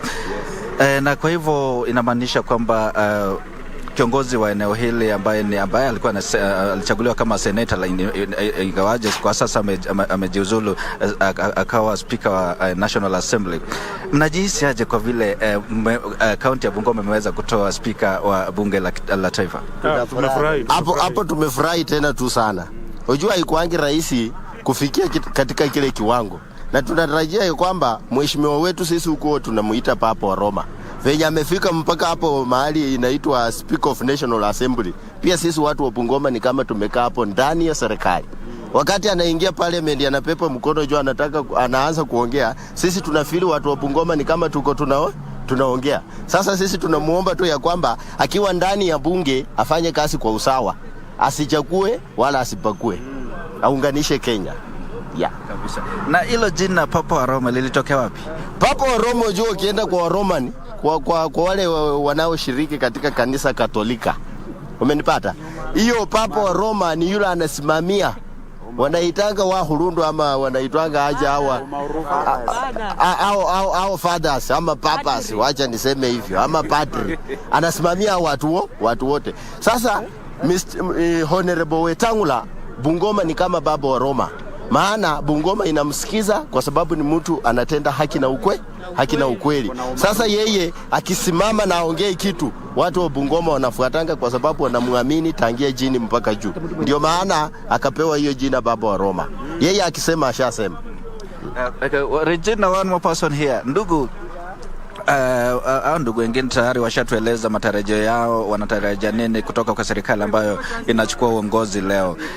Na pia ina maana kwamba serikali ambayo inaondoka lazima kuna tu mambo mengi tu ambayo tunakumbuka nayo. Wewe ukiwa mkaazi wa Bungoma, ni yapi utakumbuka nayo serikali ambayo inaondoka? Jina kwanza. Jina langu ni Edwin Wanyama Barasa. Sasa sisi upande wetu, mimi ni dereva, tunaomba tu serikali ambayo imeingia hii ya mzee Samoei Ruto watusaidie mambo ya kutufumbua, mambo ya license sijui peleka lazima tuende sijui Nairobi wapi, hapana. Vile waliweka Huduma Center tutatumia tu pale, lakini hatujaona shida nyingine. Ni gani pengine tuseme unatokumbuka nayo serikali ambayo inaondoka kama rais wetu wa 4 Uhuru Kenyatta? Huyu atumlaumu yeye, acha tu aende, si hatutaki maneno. Sawa. Wewe nilikutafuta sana, njoo usimame hapa. Simama hapa. Jina lako ni gani? Tueleze majina yako na una yapi ya kusema? Kwa majina naitwa mama yao Hasola. Sema jina. Kwa majina naitwa Karo Mama Njugu Kandui. Nika hapa kufurahia mheshimiwa wetu Raila na mheshimiwa wetu Samoei Ruto kwa sababu ya kuchaguliwa kwa president wetu. Mimi naomba tu uchumi teremke chini, aswa ni biashara, unga, mbolea, njugu, juu kila kitu imepanda mpaka sisi wanabiashara tunapitia changamoto kubwa sana. Sasa naomba tu rais anapoapishwa leo uchumi teremuke Bungoma, wanabiashara tuendelee na biashara yetu. Kwa sababu saa hizi biashara kweli imetitimia. Haswa hata saa faida imerudi chini. Masomo ya hata naombea rais wetu Samoei Ruto anapoapishwa shule mambo ya CPC iondolewe. Kwa sababu mimi hata mtoto ananiambia CPC mimi hata sielewi. Naomba tu hiyo usomi itolewe, irudi masomo yetu yenye tulikuwa tunasoma kitambo yenye mtoto anaweza elewa. Hiyo imefika. Sawa. Ndugu ya mwisho tazamia kamera pale na utueleze majina kamili na unieleze tu, kuna swala ambalo nataka nijue kwamba nyinyi wewe ukiwa mkazi wa Bungoma, serikali ambayo inaondoka ambayo ilikuwa inaongozwa na rais wetu wa 4 Uhuru Kenyatta, utakumbuka nayo ni nini utakumbukia, na pia matarajio yako kuhusiana na serikali ambayo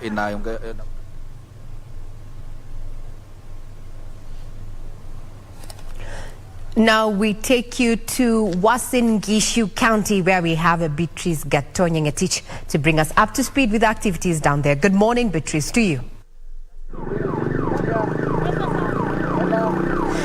Kutoka kaunti ya Eldoret, Regina Manyara, tunasema Chamge Regina, Yamune Troy.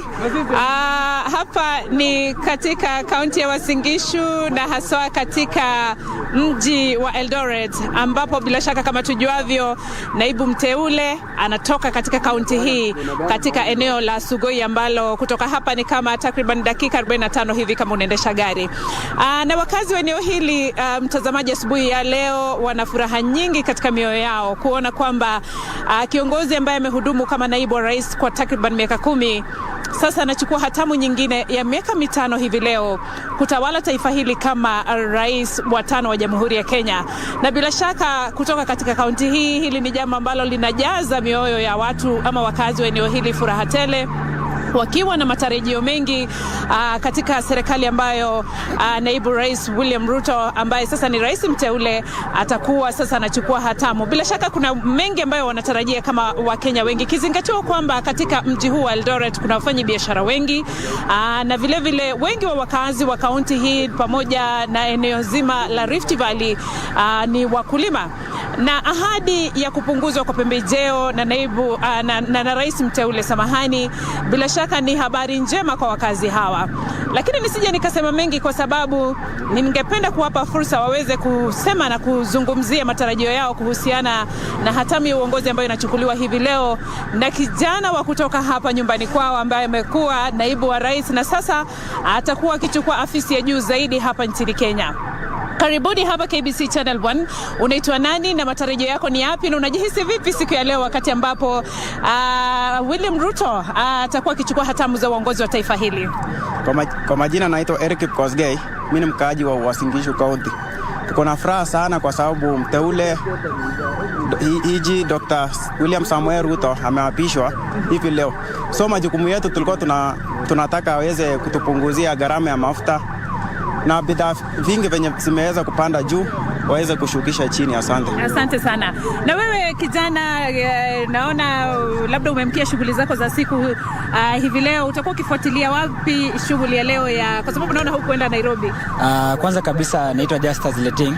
Tuko na furaha sana sisi kama wakaji wa Eldoret. Unajua wote hatukuweza kufika Nairobi kuona the live inauguration. But sasa itabidi tumeenda kuona kwa TV zetu nyumbani ama kwa job place tutakuwa ama online, tutakuwa tunafuata online. Moso ndio tunaona KBC siku hizi saizi ndio channel 1 sasa. Tutakuwa tunaenda kuingia kwa platform yao kuangalia. Asante sana. Wewe kama kijana unatarajia nini kwa serikali ambayo inaingia? Unajua sasa ni Hustler Nation imeingia sasa serikalini. Na jambo muhimu kabisa tunataka ni kazi. Sisi kama vijana tunahitaji kazi mingi. Inazima hata hizi kwa office work ni ile hustle yenye tunaona sisi kama vijana tunaweza pata. Ile kazi ya mkono yenye inaweza tupea pesa. Si lazima ikuwa office work but any job yenye inaweza tupea pesa. Asante. Na wewe kijana mwingine hapa, matarajio yako siku ya leo wakati ambapo kiongozi wa taifa atakuwa kichukua hatamu za uongozi, unatarajia nini? Kwa majina yangu naitwa Nicholas Waero, mkaaji wa Eldoret. Kwa kuwa tumefurahia vizuri sana kama vijana, na kwanza ni kushukuru vijana kama milioni 50 kwa kutimiza amani, kupiga kura, kwenda nyumbani, kaenda Supreme Court, tukangojea matokeo na ikatokea. Kwa ushindi tuko naye. Leo ni siku yetu ya muhimu, tunangojea tuapishiwe na rais wetu wa tano William Samoei Ruto. Kwa kuwa kwamba alikuwa na maono vizuri ya kuwaelekeza vijana kujimudu kimaisha. Sio lazima ukue umesoma ndio uajiriwe ofisi kubwa. Kwa unaweza kuwa tunaweza pata youth fund, tunaweza pata anaweza fund sako, self help group. Kwa kuwa kila vijana tukue kwa sako, kila mtu ajimudu kimaisha. Asante sana. Kiongozi wa taifa anapochukua hatamu, kwanza nieleze yale ambayo unaweza kusema kuhusu uongozi wa Rais Uhuru Kenyatta ambaye anaondoka. Na sasa hivi leo wewe kama mzee kutoka eneo hili, matarajio yako ni yapi? Ujumbe wako kwa rais mteule hivi sasa ni upi? Okay, kwa majina ni Johnston Kiblagat, mkaaji wa Uasin Gishu. So mimi kwa matarajio yangu, William Ruto tunamjua kutoka kwa background yake. Vile yeye alikuwa mtu wa chini, tunaijua yenye amaiti wa Kenya atatimiza. Kama mambo ya ukulima, yeye ni mkulima, amefanya ukulima kwa muda mrefu. So sisi kwa upande huu ni wakulima, na tunatarajia mambo ya ukulima itakuwa mzuri kwa wakati atasika utamu ya uongozi. Mbolea ndio tulinunua kwa bei ya juu, na yeye juzi akiwa mahali akasema atasukisha mpaka 2,500. So akifanya hivyo sisi watu wa Uasin Gishu tutafurahi. So ukiona saa hizi nikiwa hapa asubuhi, hatu kufika Nairobi, lakini tuko na screen hapa. Ndio tutangojea wewe tuone kwa hii screen, tufuatilie mpaka ya ashika Biblia. Asante sana. Asante sana. Ujumbe wako kwa Rais Uhuru Kenyatta ambaye anaondoka sasa hivi, unaweza kusema nini? Asante, kumwambia tu rais aende apumzike vizuri, retire vizuri, tunamtakia kila laheri. Na Ruto ambaye anaingia sasa? Ruto tunamtarajia saa hii aturahisishe maisha. Unga by next week tutanunua 100 shillings, kilo moja, kilo 2. Alafu mbolea tunatarajia ifike 2,500, na sisi wakulima tuanze kupanda mimea yetu. Na wewe mmoja wa mwisho sasa, utasema nini? Kwanza kwa majina naitwa Bethuel Sang. Unajisikiaje asubuhi ya leo kwanza? Kuna furaha sana. The 5th president of the Republic of Kenya anatoka hapa Uasin Gishu County. So tunangojea matarajio yake ambaye anaenda kutuambia. Kwanza upande wa biashara hapa Uasin Gishu County imeenda chini sana. Tunangojea mheshimiwa akishika utamu ya uongozi, at least aangalie sekta ya biashara na ukulima hapa Uasin Gishu County. So we are happy. Our 5th president anatoka hapa Uasin Gishu, na tunamtarajia, tutamsherehekea siku ya leo. Sina mengi. Asante. Mwisho kabisa, wacha niongee na huyu ndugu hapa. Unaitwa nani na kwanza unafanya kazi gani hapa Eldoret? Nashukuru sana. Kwa majina ni Amos Mahogo. Mimi ni mwanabiashara, niko na taksi ama hoteli pia. Na ninashukuru Mungu kwa sababu ya rais wetu ambaye ameteuliwa William Samoei Ruto. Na nataka kumwambia jambo moja, kwa sababu ni Mungu amesababisha aweze kupata hicho kiketi. Asijaribu kumwacha Mungu. Aunganishe Wakenya wote, na pia kama anataka Raila aende nyumbani ama mzee aritaya, ningeomba pia afikirie vile atampatia package pia yake ya kwenda nyumbani, na amsimamie kama rais ambaye pia anaenda nyumbani Uhuru Kenyatta. Asienda tu bure, sababu amepigania nchi kwa miaka mingi sana. Asante sana.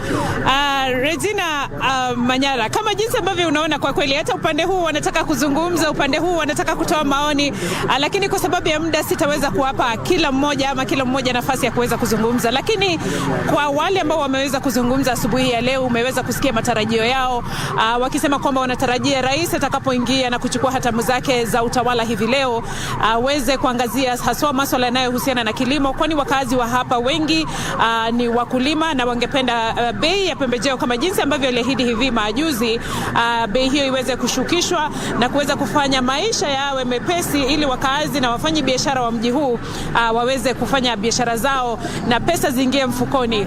Na bila shaka mtazamaji, kama tujuavyo, wengi wa wakazi hapa tunatarajia kwamba hapa nyuma kuna televisheni kubwa na tunatarajia kwamba watakuwa wakifuatilia shughuli ambayo itakuwa ikiendelea kule Nairobi ya kuapishwa kwa rais mpya pamoja na naibu wake, na bila shaka tutakuwa tukifuatilia matukio haya. Baadaye tutakuwa tukiondoka hapa kuelekea Sugoi, tuone majirani wa rais wameketi vipi, wanafuatilia vipi shughuli hii ya leo. Lakini kutoka hapa katika kaunti ya Uasin Gishu, Regina Manyara, haswa katika mji wa Eldoret, nataka kusema kongoi missing, tukutane hapo baadaye.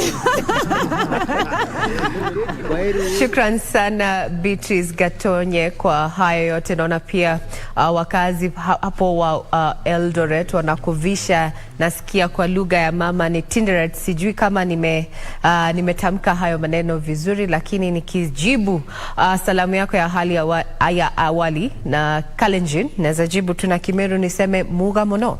Now we bring you back to Broadcasting House and we take you to the Karen residence, where we have our reporter Nancy Okware to bring us up to speed with the activities they are in at the President-elect's residence in Karen. Good morning, Okware.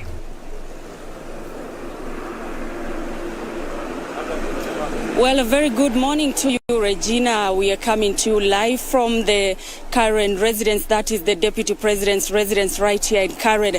And for the past few hours, what we have been seeing that it has been a beehive of activity with a number of dignitaries, both local and international, making their way into this residence. And we believe that they have been holding talks with the President-elect, Dr. William Ruto, ahead of his inauguration. And we do expect that any moment from around 9 a.m. the President-elect will be leaving these premises and of course will be heading to Kasarani Stadium, where he will be inaugurated as Kenya's fifth president, meaning that there will be a transition from the fourth to the fifth administration. It has been a beehive of activity. Remember that since yesterday in the afternoon, the President-elect was at State House, Nairobi, where he met the outgoing President Uhuru Kenyatta, where they held talks. And remember that the outgoing president said that he is going to be at Kasarani later on in the day, just to ensure that he hands over the instruments of power to the outgoing to the incoming president. And security has been beefed up around this area. This is the first gate. This is Gate A, and security officers have been on site just to ensure that everything goes according to plan. We have been seeing that a number of vehicles have been making their way into these premises, but once they get at this gate, they are screened just to ensure that whoever is in that vehicle is someone who is supposed to be gaining entry into these premises. And if they find out that it is someone who is not supposed to be using this gate, then they are redirected to the other gates. Remember that there is Gate B, there is also Gate C around this area. In the next few minutes, we expect that we will be getting into the premises and just to see how they will be preparing to exit and head to Kasarani. Remember that there are a number of preparations that will be put into place just to see the first family in waiting ready to head to Kasarani. And we will be live just to give our viewers the latest from the current residence. But for now, there's not much that is ongoing. So I'd like to hand it back to you, Regina, in studio. Thank you very much, Okware, for that update. Indeed, you're going to be keeping tabs on various parts of the country, including the Deputy President's residence. That's where the President-elect, Dr. William Ruto, and his family is domiciled. But after today, after 2 p.m., he's going to be coming back to State House. Now, what you're seeing is what is happening at the Kasarani Stadium. The doors were opened from early as 2 a.m. and the stadium is already filled to capacity, with organizers as well as security apparatus ensuring that an extra 20,000 sitting area capacity has been availed, where Kenyans who had already or had gone there anticipating to sit at the terraces that are now full to capacity can watch the live broadcast from the screens that are going to be mounted there. Later on, we are expecting over 20 heads of states there that have already confirmed. At least 10 have confirmed, while a few others have also sent official presidential delegations, including the United States of America, that has sent a 5 presidential delegation there that is led by Trade Representative Catherine Leah there. We have Zambia, Seychelles, Tanzania, Somalia, South Sudan, while Congo Brazzaville there has sent a message and a representative, as well as Guinea-Bissau. Those are just the pictures that you're seeing on screen there. Kenyans already upbeat about the upcoming inauguration. Now, from Kasarani, Nairobi, we take you to Kilifi County, where we have our reporter Michael Modiga keeping tabs on what is happening in Kilifi. Good morning, Modiga. Yes, Regina Manyara, good morning. Nipo katika kaunti ya Kilifi ambapo naungana pa na wananchi kunijiza tu kwamba hali ikoje, manake ni shamra matayarisho wako hapa tu, wamesikia furaha kuhusiana na jinsi hali ilivyo.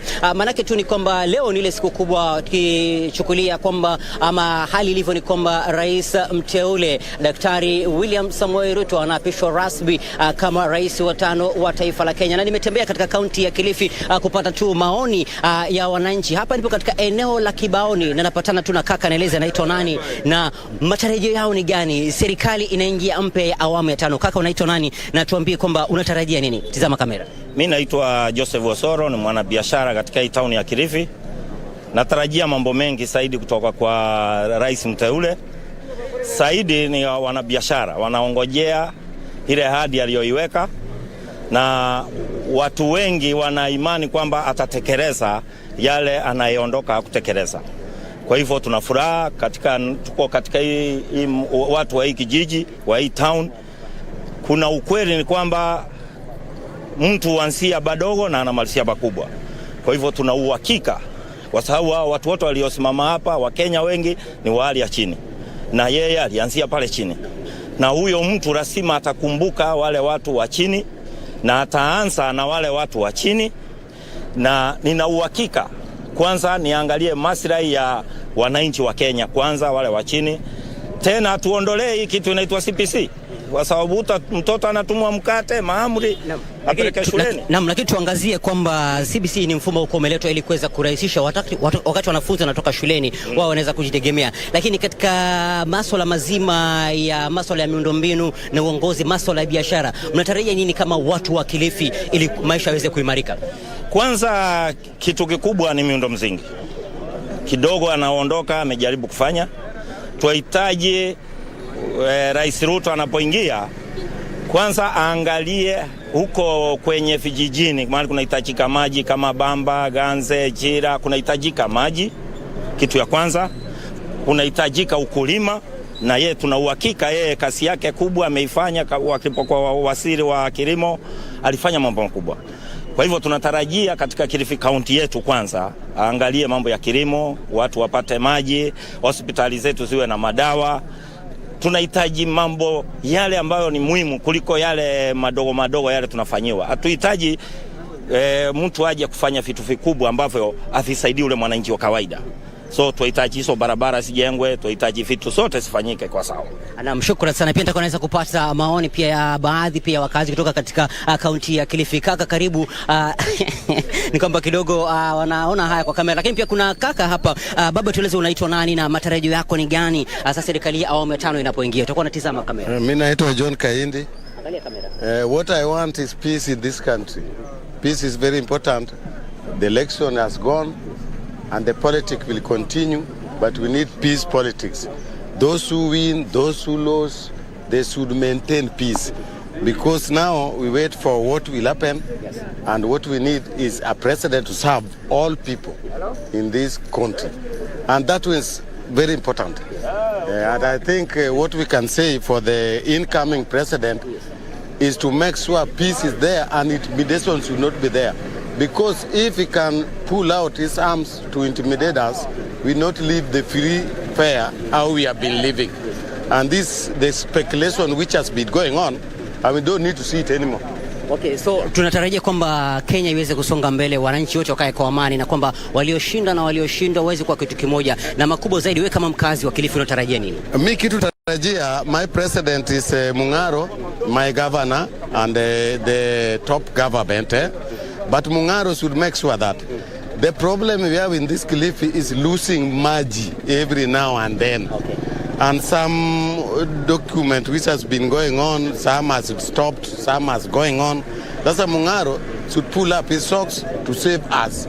But okay. Kilifi we are really suffering. Okay, sawa. Asante sana. Pia kuna kaka pia patakuwa tueleza tu majina yako, unaitwa nani, na labda leo ni kwamba serikali ya awamu ya 5 inaingia uongozini. Wewe kama mkazi wa kaunti ya Kilifi, Mkenya, tumepiga kura, tumemaliza. Matarajio yako ni gani wakati serikali inapoingia?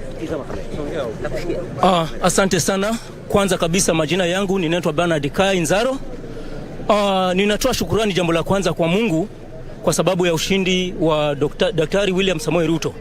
Kitu cha kwanza, yeye akiwa anaapishwa hii leo, baada ya kuweka chini Biblia, aangalie uongozi wake, uangalie uchumi ule ambao umedidimia hapa Kenya. Kwa sababu Kenya wengi ni mahustlers. Ile bottom up, ile style ambayo leo alikuwa anaongea, itakuwa njema kabisa akiwa atatekeleza. Kwa sababu wengi ni walala hoi. Biashara ziimarike, biashara ziinuke, watu wa pikipiki, mama mboga kama alivyokuwa anasema, wazee. Hiyo ndio itakuwa kitu cha kwanza kabisa hii Kenya kusimama na kuimarika, kwa sababu uchumi umezorora kabisa. Nachukua fursa hii ya kusema kwamba hata ingawaje nchi imepitia hali ngumu ya kiuchumi wakati huu, lakini nina imani ya kwamba huyu rais mpya ambaye kwamba anachukua uongozi leo hatamu, naamini kwamba mambo yatabadilika, na ninaomba Mungu ya kwamba msaidia, mtie nguvu, aweze kuongoza kwa hekima. Wale ambao walikuwa upande wake, wale ambao hawakuwa upande wake, sote tumekuwa watoto wa moja wa Kenya. Kwa hivyo tutapata equal rights na tuhudumiwe sawasawa kabisa. Mahospitali, miundombinu itekelezwe sawasawa. Hiyo ndio furaha ya mwananchi wa kawaida. Kwa hilo Mungu akusaidie sana rais mpya, na Mungu ambariki zaidi na zaidi. Kila eneo la nchi hii tuone uongozi mzuri kabisa, ili na sisi tuseme tunafurahi. Na shukrani sana. Pia vile ningeweza kupata kiongozi wa bodaboda hapa aweze kuzungumza, makijana ambaye anaweza kusimamia wengine wa bodaboda. Kaka karibu, uweze kutueleza tu labda matarajio yenu ni gani wakati huu tunapoingia katika serikali ya awamu ya 5? Wewe kama kijana ambaye unasema unaangazia vijana wako hapa, na pia vile waendeshaji bodaboda ambao wengi ni vijana, labda mnatarajia nini na matumaini yenu ni gani hasa katika wakati huu tunapoingia katika serikali ya awamu ya 5 kama kijana? Kwanza kwa majina yangu kamili naitwa Atibu Amadi. Mimi pia ni mwana bodaboda, nilifanya kazi ya bodaboda. Kitu ambacho tutarajia kutoka kwa president wetu ambaye kwamba tulimchagua Dr. William Samoei Ruto ni kuwa aangazie sana swala la upande wa mafuta. Maana kama mabodaboda tuumia sana upande wa mafuta. Unaweza ona kwamba mwanabodaboda ametia mafuta, lakini ukiangalia ile pesa anayopata kupitia yale mafuta aliyoweka ni kidogo, kwa sababu ile pesa anayotumia kuweka mafuta ni nyingi kuliko ile pesa ambayo yapata kupitia ile biashara yake ya bodaboda. Hilo ndo swala zima ambalo tunataka Dr. William Samoei Ruto ambaye ni rais wetu ambaye anaenda kuapishwa siku ya leo aliangazie sana ili swala la mafuta kuwa iende kushukishwa mafuta, ili tuweze kupata na sisi kitu kidogo kupitia hizi biashara zetu za bodaboda. Kama venye alikuwa akisema bodaboda, mama mboga. Sasa ili bodaboda tuione kweli sasa akitekeleza katika hii serikali yake ya awamu ya 5 kama rais wa hii taifa letu la Kenya. Naam, shukrani sana. Bila shaka ni maoni yao hapa wakazi katika kaunti ya Kilifi, nikiwa katika eneo la Kibaoni. Wamezungumzia masuala mengi muhimu, masuala ambayo wakiweza kumtaka rais anaingia katika awamu hii ya 5 Daktari William Ruto kuweza kuiangazia. Wameelezea masuala ya miundombinu, miundo msingi, wakitaka pia hospitali ziweze kupata dawa ili vile vile wakati watu wanaweza kutafuta yale matibabu waweze kuwa na ule urahisi na kuweza kuona angalau haki yao ya kikatiba kuweza kupata huduma bora inaweza kutekelezwa. Pia vile vile wameangazia masuala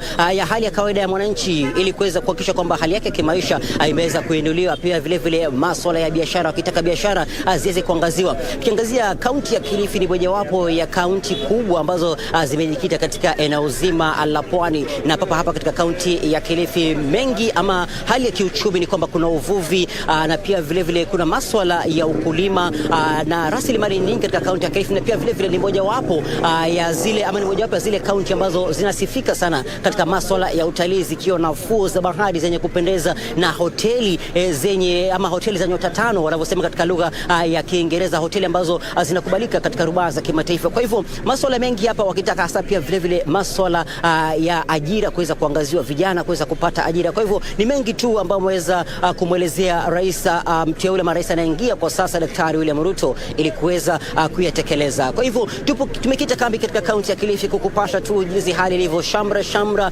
wakati wanapojitayarisha kuweza kuona rais wa awamu ya 5 akiweza kuapishwa. Kwa hivyo tumekita kambi hapa na tutakuwa tunaweza kukufahamisha mengi zaidi wakati taarifa zinapoendelea kuchipuka. Mwenzangu Manyara kutoka kaunti ya Kilifi, Michael Mwandika, kazi kwako. Shukran sana Michael Mwandinga kwa hayo. We'll continue keeping tabs on various parts of the country as Kenya puts another mark in history, and this is going to be happening at kasarani. Now let's have a listen into what Deputy President-elect Rigathi Gachagua has to say. It's less and less government in their lives and more services to the people of Kenya. Kenyans are they have quite high expectations, and maybe let me just ask this question. When the Deputy President, William Ruto, who is now President-elect, joined hands with President Uhuru Kenyatta, we saw quite a good relationship, and now you sound so confident about your working relationship with the President-elect William Ruto. How sure are we, or what do you have to show that things are not going to go south like they did in the Jubilee government? Myself and William Ruto have come a long way for the last 20 years. We are buddies and we are friends. One thing about William Ruto, he has no inferiority complex. He will not be bothered that I'm a good worker, I'm a performer. He will be quite happy when I perform, so that I augment his work, I complement his efforts. So there is no way me and him can have a conflict, none whatsoever. The conflict between William Ruto and Uhuru Kenyatta was brought about by inferiority complex, because the president had inferiority complex. He was unhappy that William Ruto is a performer, and therefore he wanted to cut him to size. It was unnecessary. I will be bringing energy to the presidency. I will be complimenting Dr. William Ruto. I will be supporting him. He's more than happy to have a good worker, somebody focused, somebody hardworking like himself, so that with the combined effort, because that is what this country needs. This country is in such a bad situation. It needs serious workers. You can't want a deputy who is just there, who is not a worker, who is not a performer. So I want to assure the people of Kenya that the issues we saw between President Uhuru Kenyatta and Dr. William Ruto will not be there. I want to say that with certainty. Me and him have sat and discussed. In any case, he has spelled out my duties quite clearly. And when he does the executive order, number 1, my duties will be clearly spelled. In fact, I'm complaining he has allocated me too much work. I'm already fretting, on the workload. He has confidence in me, and he's giving me serious responsibilities to be able to help him to govern this country and to turn around the economy. So I want to tell the people of Kenya to be assured that we'll have synergy, we'll work in a good partnership, and we complement each other. And mine is to support the president. Mine is to back him up. Mine is to make sure that the roles he assigned me are implemented with military precision. Mine is to make sure that the country is moving in the right direction. And mine is also to keep my ear to the ground, to listen to what people are saying and advise him appropriately. And luckily for Dr. William Ruto, he's a good listener. And he takes advice, with humility. And he doesn't take offense when we tell him this and this, what he's doing probably is not right, probably Kenyans are not happy. He takes it in good stride. And that is a mark of leadership, the ability to listen, agreeing to be advised, agreeing to be corrected, and agreeing to have a discussion with your juniors. When you respect your juniors and you treat them with respect and acknowledging that they also have some brains, then work becomes very easy. Dr. William Ruto has respect for the people under him. He has tremendous respect for all of us. Even young members of parliament, he gives them time and he listens to them. And many a time he has taken a position. And some junior members of parliament have advised him against it. And he has, with happiness and heartily agreed to the advice. So I am sure that we'll have a government that is full of consultation and consensus, and that is what will make us succeed, by consulting regularly, by agreeing to disagree, by having meetings and staying with our members of parliament, discussing with our governors, having many parliamentary groups meeting, and meetings allowing people to prevail and people to discuss freely so that they can inform him and he can get better knowledge to assist him in decision making. As the incoming deputy president, do you actually think maybe there should be a constitutional amendment just to make sure that the roles of the deputy president are constitutionally defined, such that we just don't leave it open to be like an assistant of the president? Do you think the roles should be constitutional? Probably in future, but for now it's not necessary. My duties will be well spread out in the executive circular, and me and William Ruto, we have agreed what I need to do. In fact, I am already feeling the heat of what he has allocated me. So for now, it's okay. But probably because of future, you may get another president like Uhuru Kenyatta, who has no regard for his deputy. Probably going forward, that is food for thought. It's something that our lawmakers need to look at so that we don't have a situation like we had between Uhuru Kenyatta and William Ruto. But in our case, because of the kind of personalities that we are fine and we are okay. But for posterity, I think it's food for thought. Maybe before I let you go to join your family in the Thanksgiving ceremony, we saw a letter released yesterday by the Azimio la Umoja presidential candidate Raila Odinga saying that he will not be attending the inauguration ceremony of the 5th president and you as the deputy president for various reasons that he outlined. What do you think of that? What are your thoughts on that? And also, what do you have to tell Kenyans on this particular day so that I can let you go? I don't think Raila Odinga is one of our concerns. Surely, be fair to us. We have a country to run. We have a 10 trillion public debt, 14 million Kenyans in CRB, 6 million unemployed people, imaginable, prices of food commodities. Where would we get time to bother about Raila Odinga? Raila Odinga is a Kenyan. He's a senior citizen. He's free to do what he wants. Yeah? But he's really, I must tell you, he is not among our priorities. And really, we are not really bothered. Yeah? Because we have work to do. We have been given a mandate by the people of Kenya. And that is what we want to focus on. And we really don't want to get involved in sideshows. By what Raila Odinga is saying, he'll come, he'll not come. It doesn't matter. The function will go on. Kasarani is full. We can't even accommodate the people who are there. That is what is important. As to what he wants to do, I think we leave it to him. But I want to say we'll accord him his due respect as a senior citizen. And we expect him to lead the opposition to keep us in check. We don't want a situation where we have a one-party state. We don't want a situation where Uhuru Kenyatta swallowed the opposition and we had a mongrel of a government. You don't know who is government and who is in opposition. We are happy to have a working opposition to oversight us and keep us on check. And I invite Raila Odinga and the Azimio group to take up their place and keep us on check and oversight us and call us out when we are out of order and criticize our decisions and make suggestions as to how we can make this country better. And I think that is what the former Prime Minister should do.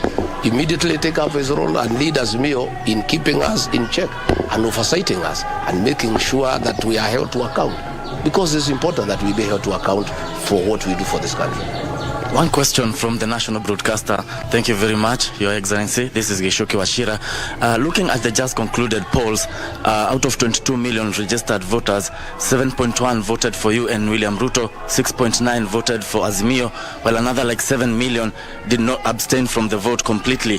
What measures will you be putting in place maybe to enhance national unity and cohesion? But there is national unity. An election is just an event.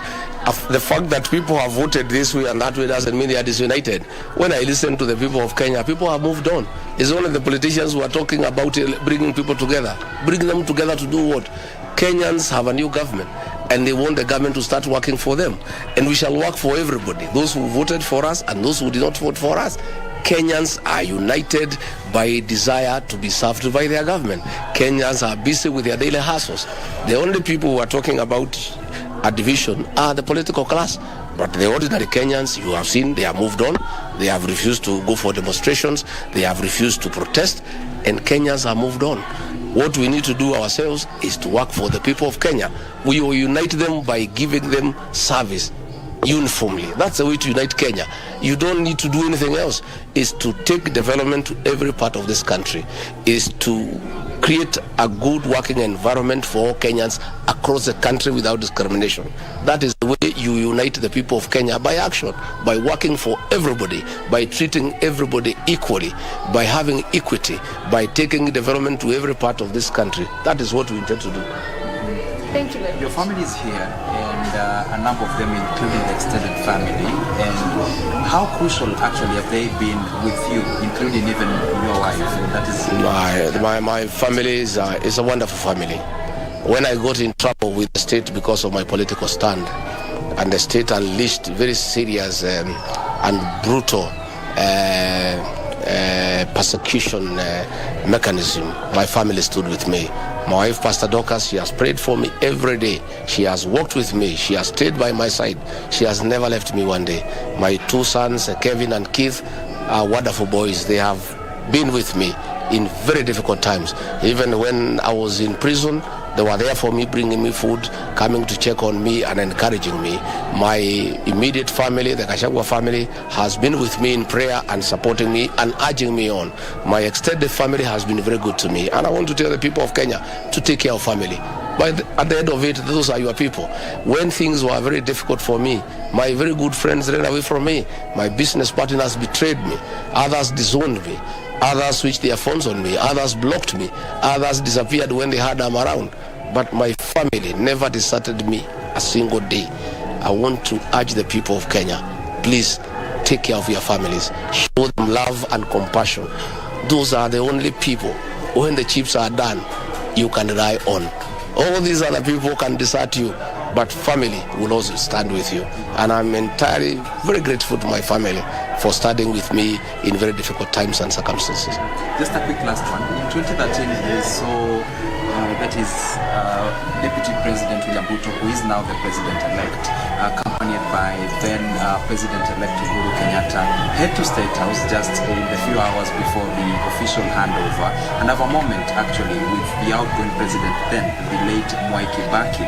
But yesterday, we didn't see you at State House. Maybe was there a reason? No, I was not able to go because I was busy. I was in charge of the political mobilization you have seen in Kasarani. And one of the things that I do myself, one of my strengths is political mobilization. I have mobilized all my life. I mobilized for President Moi. I mobilized for President Mwai Kibaki. I mobilized for Uhuru Kenyatta. And I told my boss, if I've mobilized for all these people, I must mobilize for myself and my boss. So I decided to take personal charge of what is going on in Kasarani. In any case, my boss went to meet his counterpart. I'm not in that level. I'm a small man. I'm a very small man. And you know where I've come from. I'm not even supposed to be here. If these human beings are their way, I would be elsewhere. It's only God who, miraculously, through His grace and mercy, who have allowed me to be where I am today. So I am told they had a good time, but I was busy with political mobilization to make sure that all our people are in Kasarani, they are taken care of, and I'm happy that thousands have turned up. In fact, we have a serious capacity to accommodate them. What do you make of his statement that he will hand over with a smile? He'll hand over with a smile, but his leader is Raila Odinga of Azimio? I don't want to talk about my friend and former boss Uhuru Kenyatta. We have come from far. What I need to do is that when things are settled, I need to go and look for him, and we have a cup of tea and we chat about the good old days that we used to have together. On a very, very light note, Bona Deputy President-elect, are you aware of your latest nickname? I hear many things, but I stay focused. Should I let you know? Yeah. Maybe. I hear many things. Well, she knows many things around me. She stays around me all the time. And I've told you she has been a blessing in my life. And in these difficult circumstances for the last 4.5 years, she has held me, my hand. She has been around me. She has prayed for me. Not a single day has she ever chickened out. She's a strong woman. And even when I was almost giving up with this journey, she encouraged me to move on. The same with my 2 sons. They told me, Daddy, let's push on. And here we are today, and freedom is here. You know, we feel free, you know. It's not been easy. Yeah. Thank you very much. Another. Absolutely. How do you feel today? Very excited. One, to see my husband's dream come true, and him being given that job by Kenyans to be able to serve them. And we are ready to serve. Yeah. You seem to quite know even his nickname, Rigiji. Rigiji. Does that mean you're so hands-on with him, whatever he does, his political life, everywhere, and how crucial have you been in his entire journey? By divine design, I'm his helper, and that is a role I play. Yes.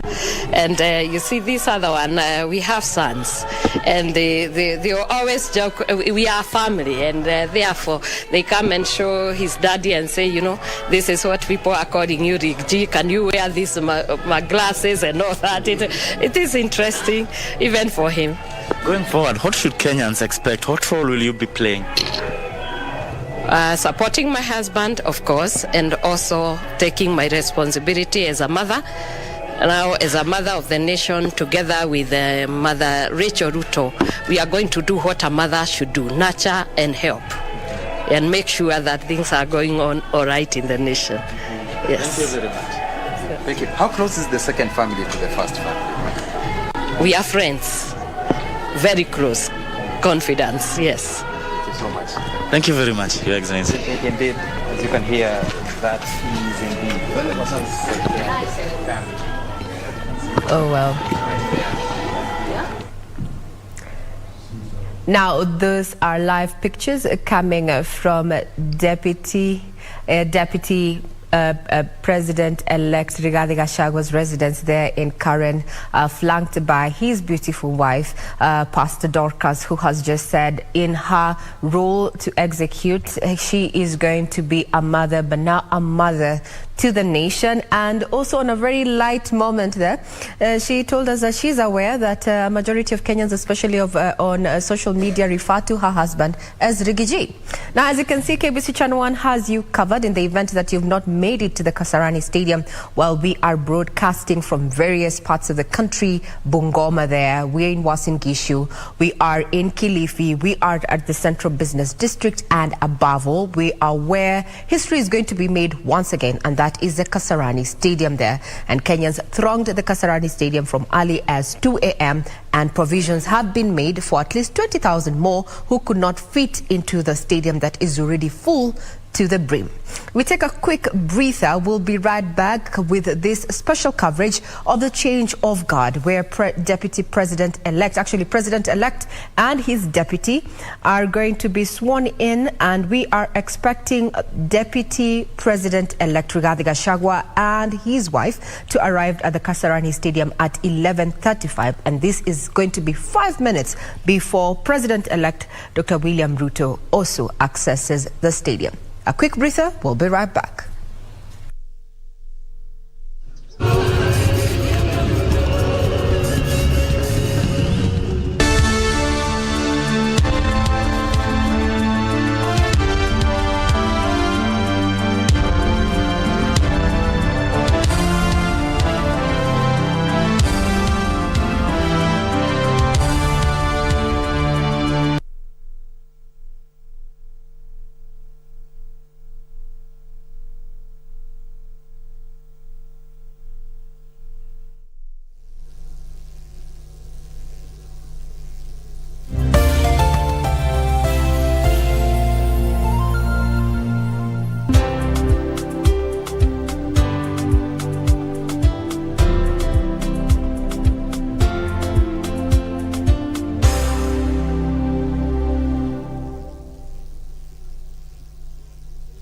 To get Change Your Thinking Skizatune, dial star 811 star 961 hash. When you change the quality of your thinking, you change the quality of your life.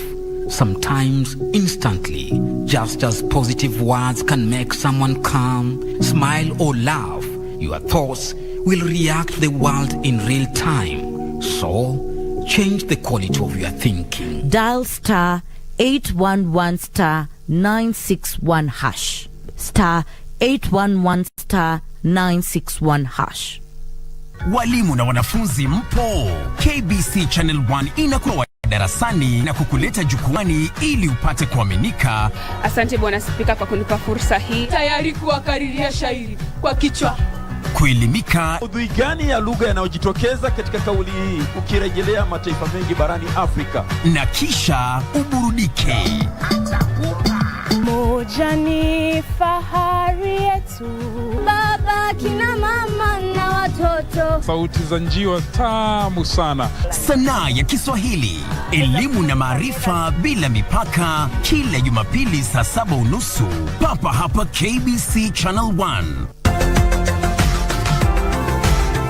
It's time to reset, restart, reskill, and talk about health matters. Wake up, eat healthy, and keep fit. And together with our health experts, we'll be helping you understand health conditions and terminologies. PCOS, as you said, is a very long name. First of all, if you can break it down, it's poly, and then cystic, and then syndrome. Join me, Mariambo, every Sunday at 6 p.m. on Your Health, only on KBC Channel 1. Songea tukupashe na zile ambavyo vitakupa tabasamu tosha. Hana mapenzi wala mahaba, mtoto mbaya sana huyu. What did you just say? Sio tamthilia tu. And why you're saying that ni tamthilia tosha. Alinishika hivi. What? Sio burudani tu, ni burudani tosha. It is the day that the Lord has made. Na sinema bomba. Kabisa kama uelewi kitu inafaa uelewe. Na mada za kusisimua. KBC Channel 1, shirika la utangazaji Kenya.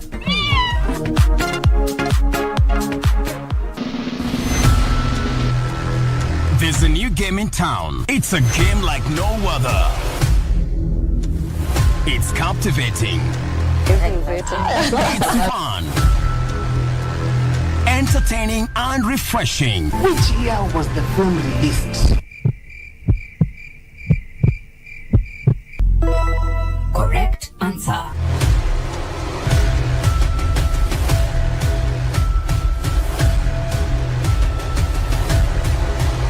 Don't miss out on the Second Chance television game show, premiering on Channel 1.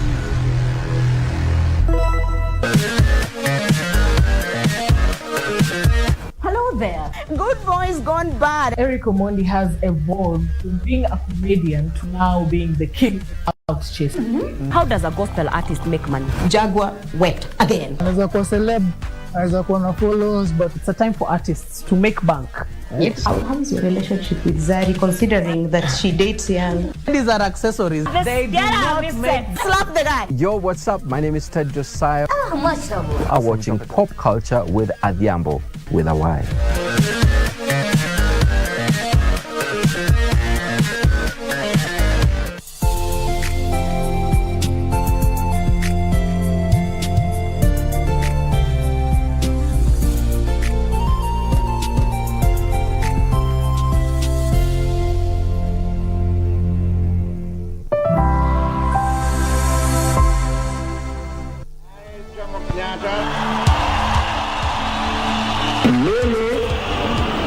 Daniel Doroidich Arab Moi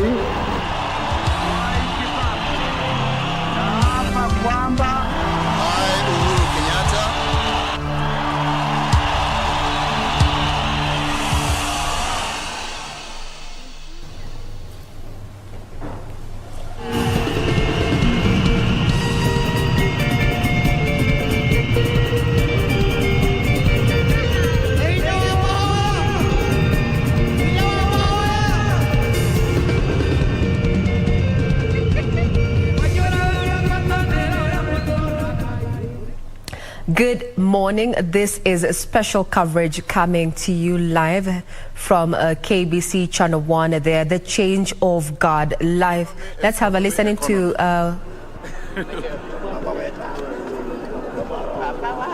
are just live pictures coming from Kasarani Stadium. We have been keeping tabs from 4 a.m. this morning, and the Kenyans have thronged the stadium there, and as you can see, the legal minds are walking in. We're trying to capture, or rather try and see who is accessing the stadium there. We'll also be expecting to see the Chief Justice, who is going to be officiating and administrating the oaths of allegiance, as well as the oath of execution of office of the incoming president. This is a ceremony that is to take place between 10 and 2 p.m. But as you can see, even dignitaries are already making way. Persons are expected to be seated and settled by 10 a.m. Some of the dignitaries that are expected when it comes to heads of states so far, South Sudan President Salva Kiir has confirmed attendance. Somalia President Hassan Sheikh Mohamud too has confirmed attendance. And neighboring Tanzania's President Samia Suluhu is also going to be in attendance.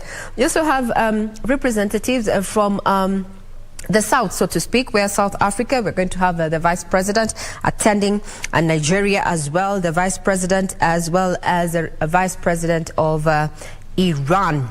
Malawi, Lazarus Chakwera, the president, as well as Wavel Ramakolon of Seychelles are also going to be in attendance. As we say, Kasarani here has been iconic when it comes to matters of leadership and governance for the country.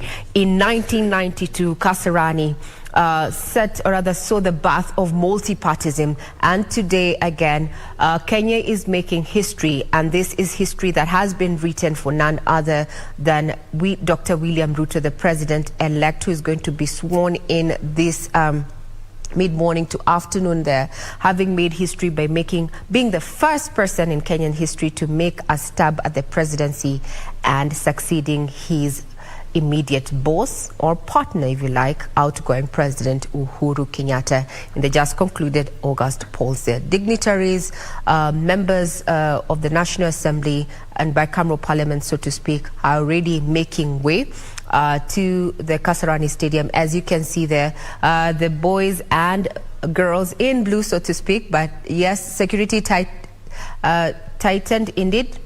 Now let's have a listen in to what is happening on ground.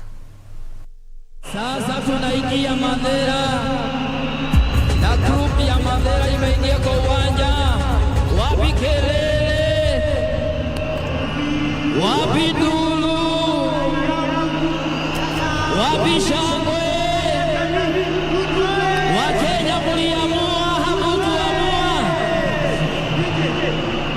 Wakenya mliamuka, hamukuamuka. Wakenya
Kasarani, we take you back. We take you to Safari Park, where our reporter Mwoki is also keeping tabs on activities there.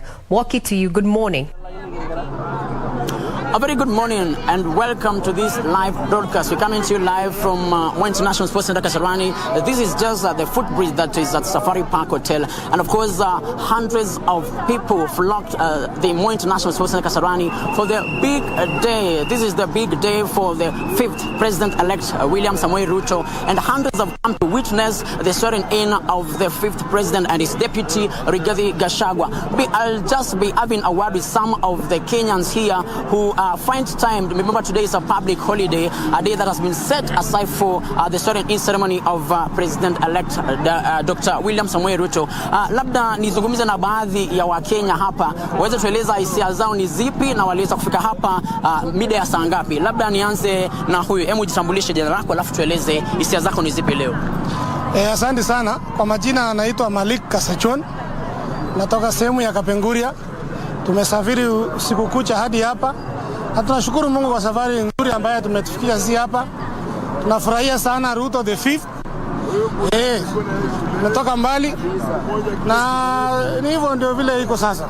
Labda uliweza kufika saa ngapi hapa? Kwa hapa tumefika kuanzia muda ya saa 10 asubuhi. Na sasa baadhi yetu wengine tumekosa kupata nafasi ndani kule kwa sababu watu wamekuwa wengi sana. Kufika saa 10 watu walikuwa washaja tayari. Na hata hivyo kuna wenzetu wako ndani, sisi wengine tuko nje, kitu tunashukuru huku angalau tushuhudie yale ambayo tulikuwa tunafuatilia. Matarajio yako ni yapi kama Mkenya? Mimi matarajio yangu kama Mkenya haswa ni kwamba natarajia kwamba the 5th aweze kufanya implementation ya ile agenda ambayo aliwekea Kenya. Tunajua yeye ni mtu shupavu, tunajua yeye ni mtu sharp, ataweza kufanya hii kazi. Si mtu mvivu ule bwana. Ule jamani mtu wa kujitegemea. Tunamtakia kila laheri na Mungu amlinde katika kazi yake pamoja na deputy wake. Labda niweze kuzungumza na wengine, labda watueleze pia hisia zao. Labda hebu jitambulishe jina alafu tuambie hisia zako ni zipi leo. Kwa majina naitwa Nicodemus. Mimi ni mwanarika. To witness the inauguration of the 5th president. And we are happy. Tulifika huku saa 8 usiku and we are very happy. We are here to witness this inauguration and we have great hopes and great expectations with our president. Kwanza tunataka our president, tunataka kumbuke the youth Kenya. We are unemployed and we are educated and we are lucky jobs. Then venye alisema bei ya unga iende chini, Wakenya wanateseka, wanaumia na njaa, asikose kuteremsha bei ya chakula. So we are happy and we are very happy because the Ruto, we know Ruto will do great. And Ruto is our president, and we are very happy that he is elected as our president of Kenya, and he will serve with dignity. Thank you so much. Thank you. Maybe I get another opinion from even the gender balance. Hemu tueleze labda uliweza kufika hapa saa ngapi? Kwa majina naitwa Maureen kutoka Gatondo, na nimefurahia sana ni kufika hapa. Tulifika mapema lakini hatungeweza kutoshea sisi wote huko, lakini tunashukuru, ila tunasema kwa president wetu tunampenda na tupe kazi sisi kama wana, lakini tunakosa kazi. At least kila mtu akuwe na opportunity kidogo kidogo, na watu wenye wanasema tuko na ukabila, hakuna ukabila. Kila mtu ni mtu na tupendane sisi wote kama brother na maybe just when you can remember the president-elect tuweze kutulia, labda tuweze kuzungumza na watu. Kumbuka kwamba rais mteule alisema kwamba ni bottom up, na labda tusikie tu sauti ya mmoja wa kidogo tu. Oya, kwa jina mimi naitwa Kaisa. Na mimi nimesafiri kufika hapa ndio nione mheshimiwa, lakini nilichelewa kidogo juu nilikuwa natoka safari ya Kisii. Nimekuja na pikipiki hadi hapa kwa kutaka kuona mheshimiwa na macho, lakini mimi nilichelewa. Lakini nashukuru tu Mungu kwa sababu ametupea huyu mteuli mwenye atatusaidia kama sisi wenye hatuchiwezi. Na anachua ile yenye alisema bottom up asisahau. Na sisi atusaidie kama wenye tuko chini atuinue. Alisema kama una atajaribu kuona youth, sana youth. Asiache youth. Nyuma hadi nimesahau nikakuja na kiatu kingine nusu na ingine nusu. Lakini nasema kwamba Kwa hiyo nasema kwa sababu nimetoka mbali na nataka kumuona live, lakini akitoka ndani nitajua nitamuona tu. Asante sana. Mimi naitwa kwa majina naitwa John Lepilal. Nimetoka side ya Loitoktok. Nilikuja asubuhi mapema sana. Tulifika hapa kitu saa 10 na hatujafunguliwa. Tumekaa tu tumongoje tuone Ruto ni nani juu. Sisi tunasikianga tu Ruto lakini hatujasikia. Alafu tena sisi tumetoka mbali huko ushago kwa masaini ndani. Na mimi ningependa tu niseme ya kwamba ile rais wetu ambaye ametuchaguliwa atusaidie kama watu wote wa wananchi wa Kenya. Najua kila mtu huwa anafanya biashara. Kama sisi tunafanya biashara ya ng'ombe, tunauza ng'ombe, alafu tena ng'ombe zimeisha. Tunaona saa hii kiangazi imesidi. Na tunasema tunapongeza sana, tunasema asante, Mungu abariki. Mungu abariki nchi yetu na pamoja na wasala wetu. Asanteni. Amen. Labda wa mwisho labda. Haya wewe tulikuwa tunaongelea mimi pole tu. Kwa majina sorry. Kwa majina naitwa Joseph Koya Moshai. Na mimi ni mtu wa Nduthi. Nimefanya na motorbike zaidi ya miaka 2. Lakini last year tulipigwa vita sana watu wa Nduthi. Na sasa Kenya tunaomba ya kwamba Ruto ukiingia enyewe utupunguzia mafuta. Alafu watu wa Nduthi tao tunasumbuliwa sana. Tuingie town, tunaingia town tunashikwa na si pia tunatafutia familia zetu. Well, indeed, those are the sounds and that sites at the Kasarani Stadium. That is just as the Safaricom flyover. But what you're actually seeing are the legal minds and also dignitaries accessing the Kasarani Stadium.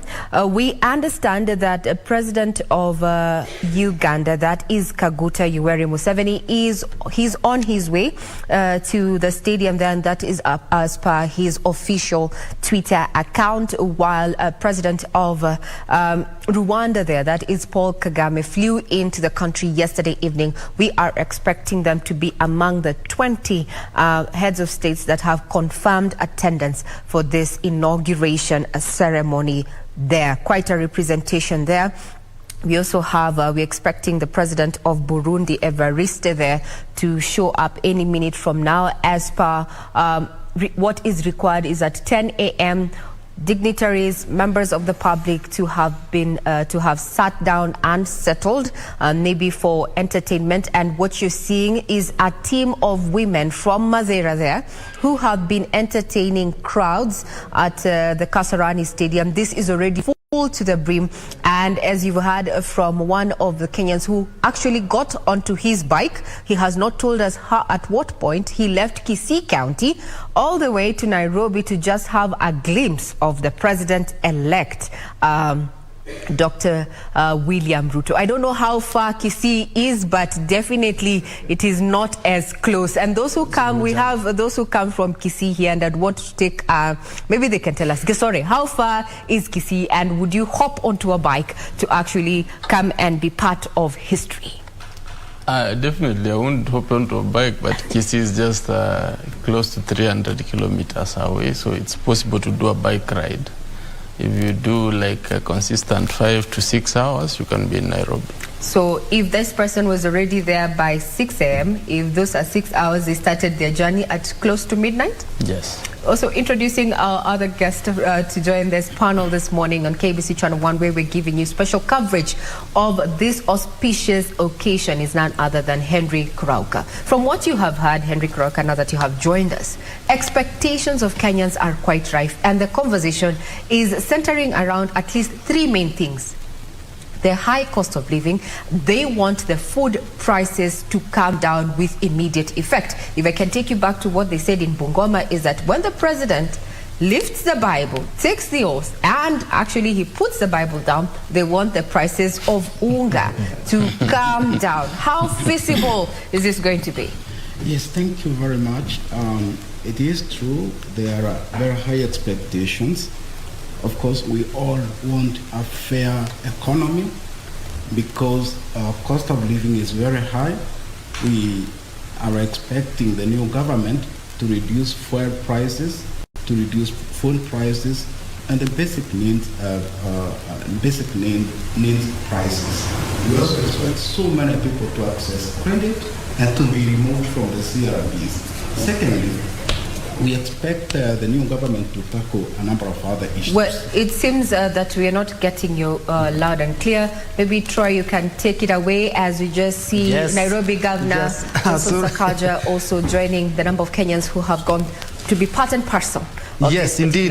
Nairobi Governor is one of the expected guests, bearing in mind that, as Engineer talked about, Nairobi is one of the counties that is being looked at very keenly in regards to the ascension of power. And there is something that I was able to pick up from Deputy President-elect Rigathi Gachagua in regards to his work. And I believe it's a KBC journalist who asked about the relationship, a working relationship that they're supposed to have. And I would like to reel in the lawyers first, because I believe there's some aspect of the law involved here. The duties of the Deputy President as enshrined in the Constitution is, one, to be the principal assistant of the President, and secondly, any other duties as directed by the President. Indeed, the President-elect did talk about an executive order number 1 that will be able to give the Deputy President his roles or the work that he's supposed to do. And there we've had something that maybe will come up a little bit later. The Deputy President-elect talking about having the President has already has given him duties, and he's talking about a lot of duties.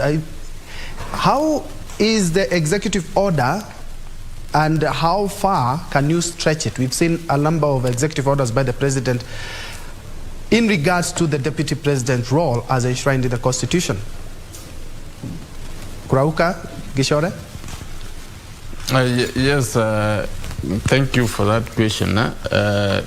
You see, Bentry, the aspect of the Deputy President being the number 2 position is whereby the President has more powers, and he should be able to allocate some powers today. That has gone, as the Deputy President-elect Gachagua has indicated, that he has a sense that he has already been assigned so much roles which is actually threatening, if I may quote him, that he will be able to do, but he also admitted he's a workaholic, he will be able to do them. There is no, the Constitution has been very clear that it's the President to assign roles. I think from this swearing in, you can see a couple of presidents have sent their deputies, which is a very special occasion. This is an example of some of the assignments where you are sent to other countries to represent the President and your country at large, to, of course, be able to communicate whatever your president or whatever your country, and be able to negotiate on behalf of your country. That is a very important and distinct role. I think at some point we saw even the Deputy President, the now President-elect, was sent to one of the conferences, I think either in Davos, and he negotiated, and it came to Kenya. You know, that's a momentous occasion. So for this arrangement to work, I think the Deputy President and the President-elect have decided that the President is going to assign specific roles through a presidential order, so that once he does that, now it's officially known that docket, or whatever docket which will be in that particular communication, will officially be handled by the Deputy President, Rigathi Gachagua, or Rick G, as people have started calling him in Twitter. So that is something we are looking forward to see what that particular executive order will be entailing, and we forever will know those are his responsibilities. But remember, Bentro, an executive order can also be amended. I think the outgoing President, Uhuru Kenyatta, did that a lot. Every other time you could do an executive order, and a few months down the line you also could again do another one which amends the earlier one. So we hope the roles which will be assigned to the Deputy President will be static to the level that they are things which he can be able to conduct and be able to do, so that he can also build trust for Kenyans and the things which are dear to his heart. I think he's talked about poverty, which he grew up in, and we're hoping to see him being assigned some of those roles to actually help them start the economy and have people in Kenya have money in their pockets, which I think he has passionately talked about. Thank you, Ben. Indeed, and perhaps to bring the ball on this other side and looking at the issues that we are facing as Kenyans, look at the fuel prices. They are determined outside Africa. So anything happening, and especially the war in Ukraine, affects what is happening right here in the country. How do we get our own based solutions? Because looking at the oil, cooking oil, is largely dependent on the prices maybe in Ukraine, because one of the biggest producers of sunflower and oil. But unfortunately, if anything happens outside Africa, we don't have our own remedies for our own. And indeed, based on the fuel subsidy, which as economists have talked about, it's not quite useful and it doesn't reach the intended target. How do we have our own home-based solutions? The drought that we have, countries in the Gulf, it's more dry than here in Kenya, but unfortunately here in Kenya we have people who are even dying because of hunger. One thing we need to realize is that we are in a global economy, that whatever happens either in the region or overseas will always affect us. But also that presents an opportunity for us, because given that there is that close relationship between what happens in Kenya with our neighbors, with other overseas countries, we can also take advantage of that. Africa is a big continent. There is a lot of untapped potential within Africa. So some of these things we are bringing from China, from Asia, from America, we can be able to produce them within the African market and start trading with each other. So I think COVID gave us that window of opportunity to realize that we can be locked out of the entire global economy. But if we're able to have capacity to produce within ourselves, then we can be able to take care of ourselves. So if we can be able to leverage on the progress that we have made as an economy in Kenya in terms of industrialization and start using that to influence manufacturing, food production just within Kenya and also within the region, we can have that kind of reduction in terms of the cost expectation.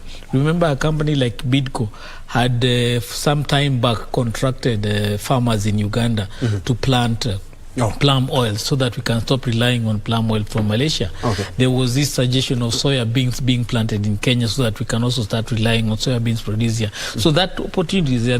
What has lacked is the political will to drive that narrative. So we need more of inward thinking in terms of how we can increase production for some of those things that we are spending a lot in terms of sourcing.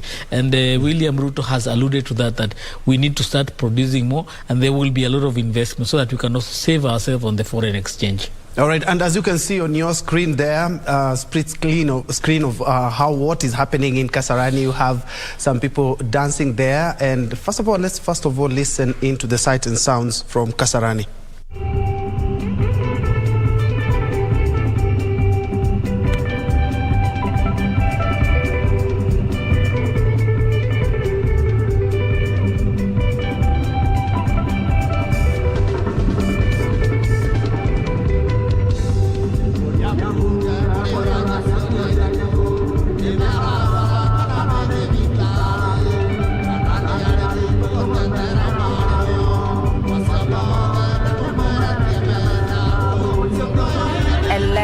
Mother there accessing the Kasarani Stadium, and as captured by the dailies as well as KBC Channel 1 there, she's been quoted saying that she totally believes that the son is going to deliver on the promises he made.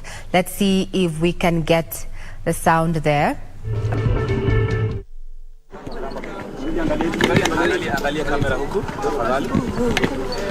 Amelinda sisi, ameinua sisi mpaka pale sisi huko sasa.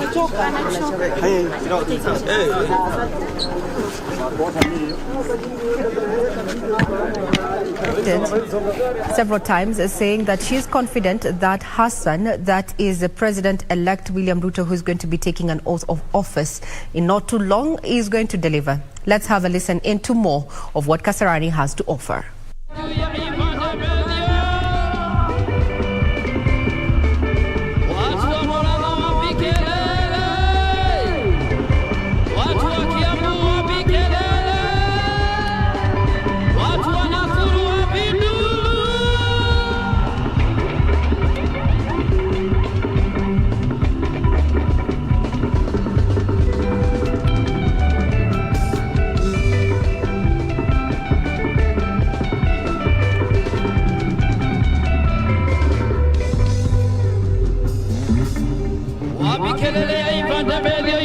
medio, ipande medio.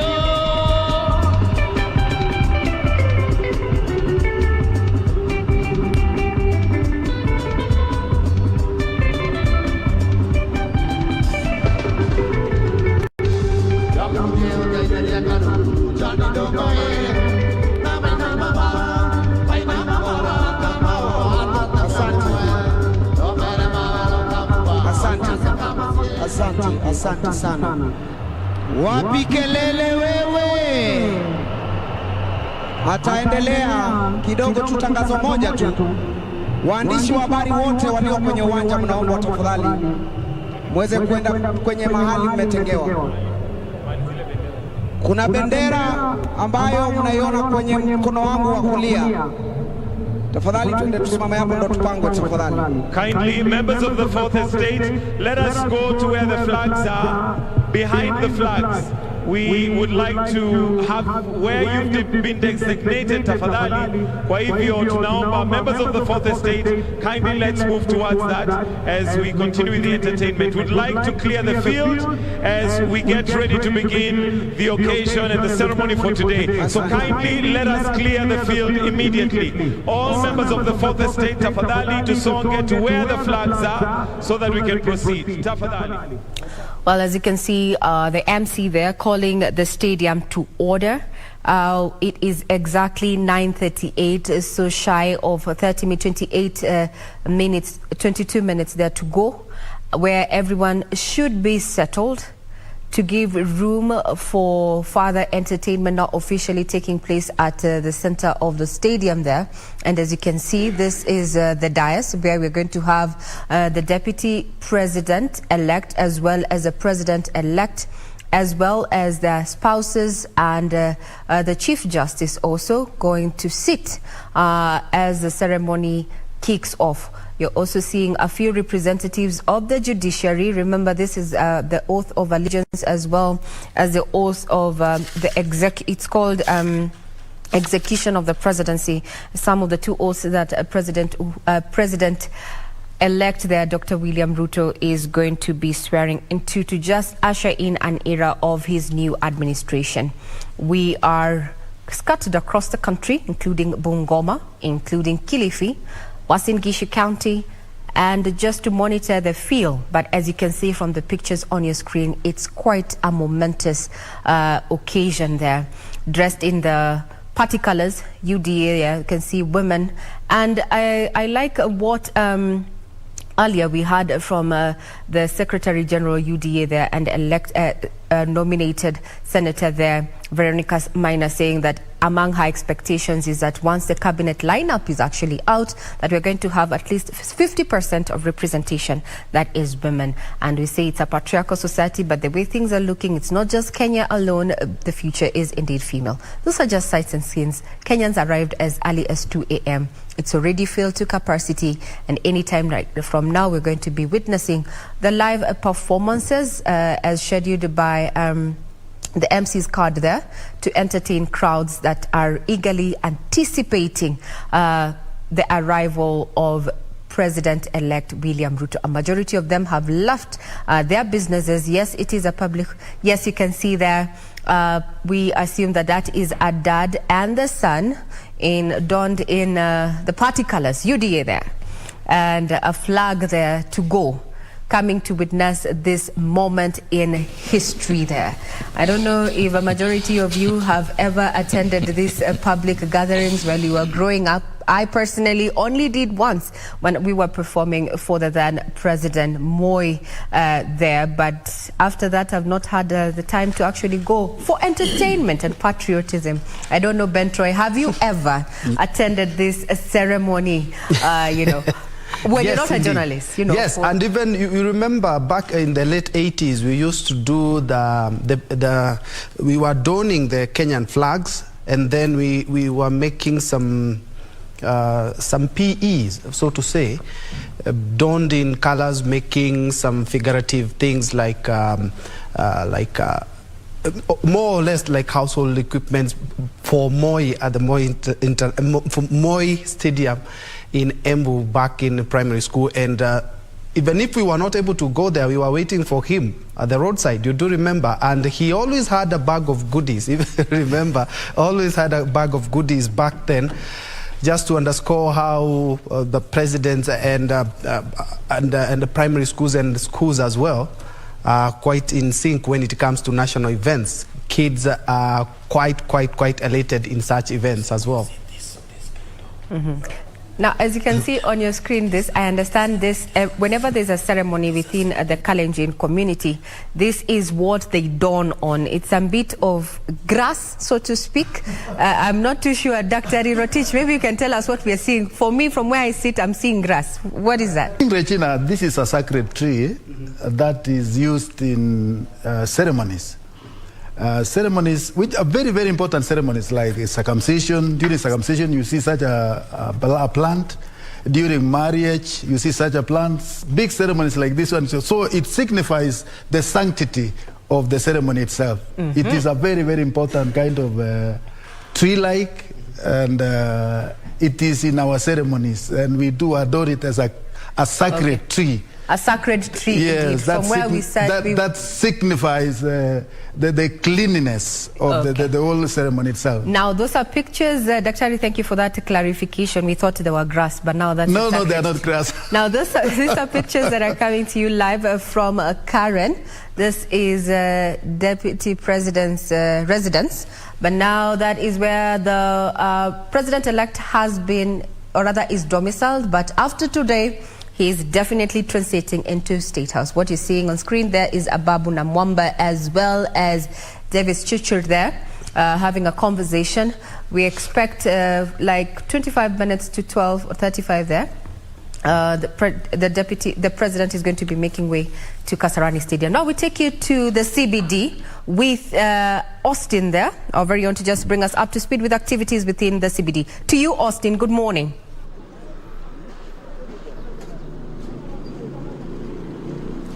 Thank you so much. We are coming to you live from the Nairobi Central Business District. We are at the Kenyatta Avenue roundabout, and we would like to get a number of views from Kenyans here, their views about this whole swearing in and what they expect for the upcoming administration that is going to be led by Dr.William Samoei Ruto. I could start with you, sir. We are currently live on KBC Channel 1. Introduce yourself and share with us your views. Yes, mimi naitwa Patrick Oroni. So nafurahia kwa siku ya leo hiyo swearing ya President William Ruto, na matarajio yetu kubwa ni ile kuona amedeliver hiyo manifesto yake. Hiyo tu ndio kitu, hiyo ndio matarajio yetu makubwa kwa siku ya leo. Absolutely. Haya, asante. Thank you. If you could share with us your name and your expectations for the upcoming administration. My name is Peter Njoroge Mbwenje. And I have high hopes with Dr. Samoei Ruto, because one, I'm a border rider. And in my operation, I have so many challenges, including the fuel and the stomach. It needs to be checked on. That is hunger. We have families, and we need a government that will cater for us. Absolutely. Yeah. Thank you. And what about yourself, sir? What do you expect? My name is Dennis Oguto Kwero, and first of all, I thank God because of this election. Yes. Na matarajio yangu kama mwana bodaboda, ninaomba kwamba wakati rais anastahili kufanya majukumu yake, cha kwanza kabisa ashukishe mafuta, na ndio vitu zingine pia zitafuata, haswa unga na vinginevyo. Na Mungu ambariki, aongoze Kenya vizuri, kwa sababu ni kiongozi ambayo tunaona kwamba amechaguliwa na Mwenyezi Mungu, sio kawaida. Thank you for that. And lastly, sir. Mimi naitwa Nicodemus. Nimefurahia sana. Yes. Sababu ni mimi naona mahali niweka kura yangu iko sawa. Sasa ile kitu mimi nataka rais anisaidie. Maneno ya CPC. Atoe maneno ya CPC kabisa. Ndio na sisi at least tupate pesa yenye tutaweza save. CPC inatupeleka mbio mbaya sana. Sisi kama watu wa bodaboda tuko na watoto shule.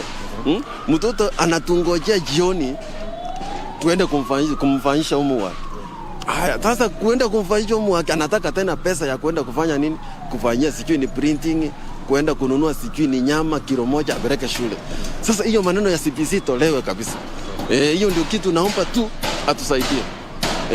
Thank you so much. Those there are the views of some of the Kenyans here at the Nairobi Central Business District, and we expect that along this Kenyatta Avenue, many delegates and of course the president-elect, to say nothing of President Uhuru Kenyatta, they will be making their way to Kasarani. On the 9th of August, Kenyans came out in large numbers and cast their vote. A month later, we are about to witness one of the most seminal events take place. That is the swearing in of Dr.William Samoei Ruto as the 5th president of the Republic of Kenya. We will be keeping tabs on the happenings around here, but until then, back to you in studio.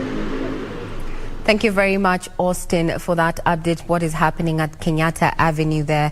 And if we can we have been compiling a list in terms of what Kenyans across the country, including Bungoma, Kilifi, Nairobi, have to say, and Uasin Gishu in regard to their expectations. One that is taking precedence is the high cost of living, bring the prices of unga down, and now the CBC there. Something that has adversely been mentioned. I don't know if it will be part of priorities or if it is possible at this point in time. The pictures that you're seeing on screen, these are live pictures coming from Deputy President's residence in Karen. This is where the president-elect is going to be moving from, headed all the way to Kasarani. According to the tentative program at the Kasarani there, we expect that commanders will arrive at the venue at 10:30 a.m. Then Chief Justice Martha Koome, the Judiciary Registrar Ann Amadi, and Supreme Court judges are also expected to arrive at 10:45 a.m. Then after, the Chief of Defense Forces, General Robert Keboshi, to arrive at the venue at 11 a.m. Then 15 minutes later, the head of state and government will make way to the venue. So we'll be keeping tabs on that. Just to remind you, this is special coverage by KBC Channel 1, and we welcome your views in regard to our coverage as well as your expectations of the Ruto administration there. Our Twitter handle is at KBC Channel 1. Kenyans there already seated, highly anticipating to have a glimpse. Let's have a listen into what is happening. Quite an excited crowd there, as from the screens.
Asante sana DJ Ibari.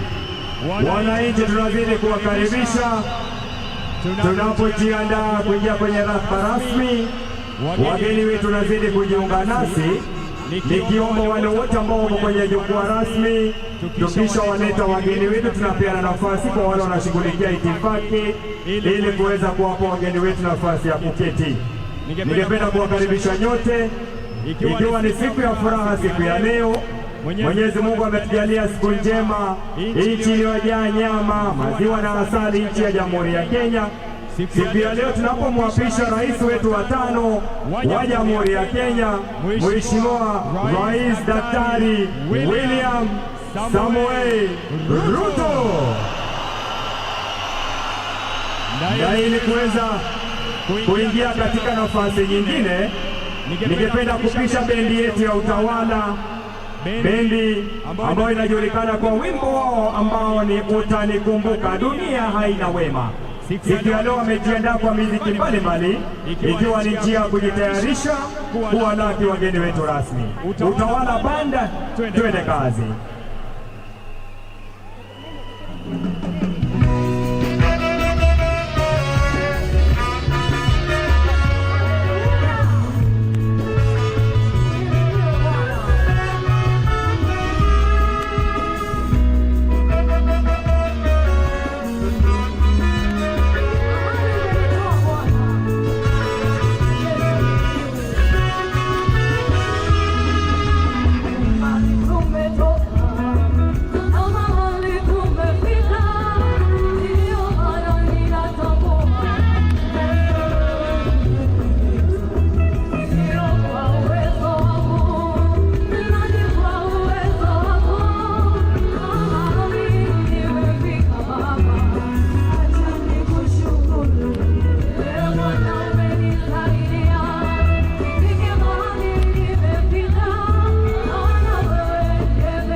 Asante sana bendi yetu ya utawala.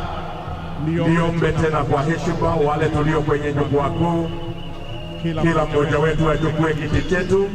Kama umesimama tafadhali, tutakuomba urudi nyuma kwenye jukwaa kuu. That everyone take their seats most kindly. I am most humbly requesting those of us in the main days, tafadhali kwa heshima kila mmoja achukue kiti chake, na kama hana kitu yaweze kurudi nyuma. Asante. Utawala band, tuendelee.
Dr.William Samoei Ruto.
Stella siwezi kufika mawe, kama ile Stella mapenzi yamekizidi jela. Ikiwa uenda nyumbani baba, ikiwa uenda nyumbani baba yangu, kama ile Stella siwezi kufika mawe, kamwambie Stella mapenzi yamekizidi jela.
Asante sana wananchi wenzangu, kutoka wakati huu tutaendelea kuwapokea waheshimiwa marais, waheshimiwa rais waheshimiwa mawaziri wakuu wanaoungana nasi siku ya leo.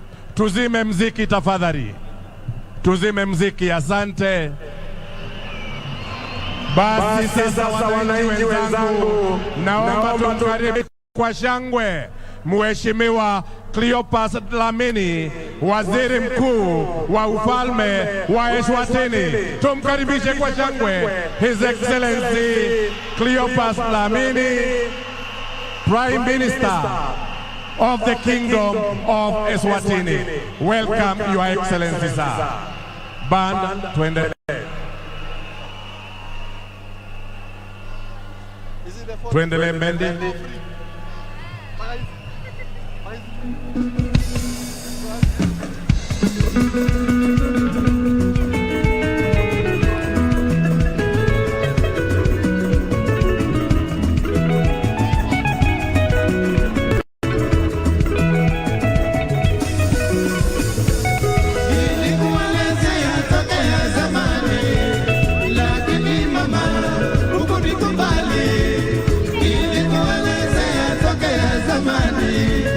Lakini salome, uko nisikiza.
Wananchi wenzangu, tumkaribishe kwa shangwe Mheshimiwa Hassan Sheikh Mohamud, Rais wa Jamhuri ya Somalia. Tumkaribishe kwa shangwe wananchi anapoungana nasi Mheshimiwa Rais wa Jamhuri ya Somalia. Welcome Your Excellency. Band, tuendelee.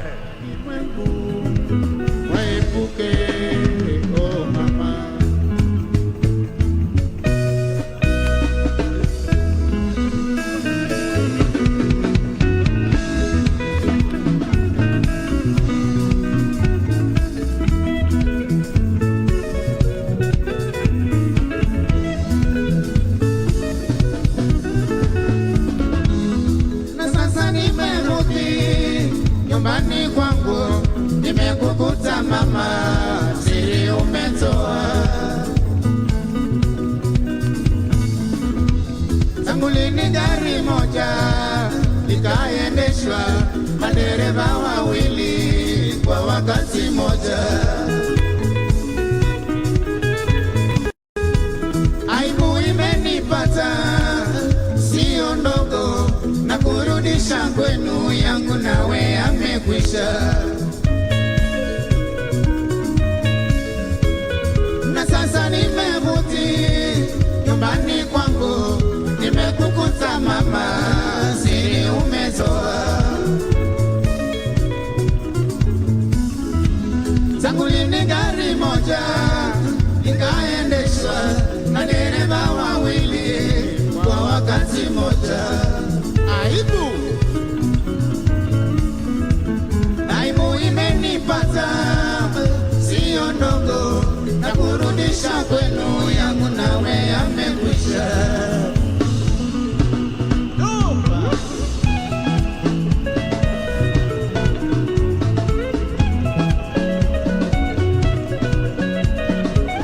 Utawala.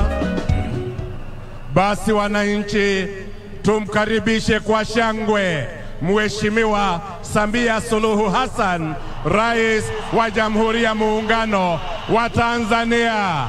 Welcome Your Excellency Samia Suluhu Hassan, President of the United Republic of Tanzania. Welcome Your Excellency. Band, tuendelee.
Media. Kindly wapiga picha wale wako arrivals. We kindly move from there kindly. Thank you. Band, endelea.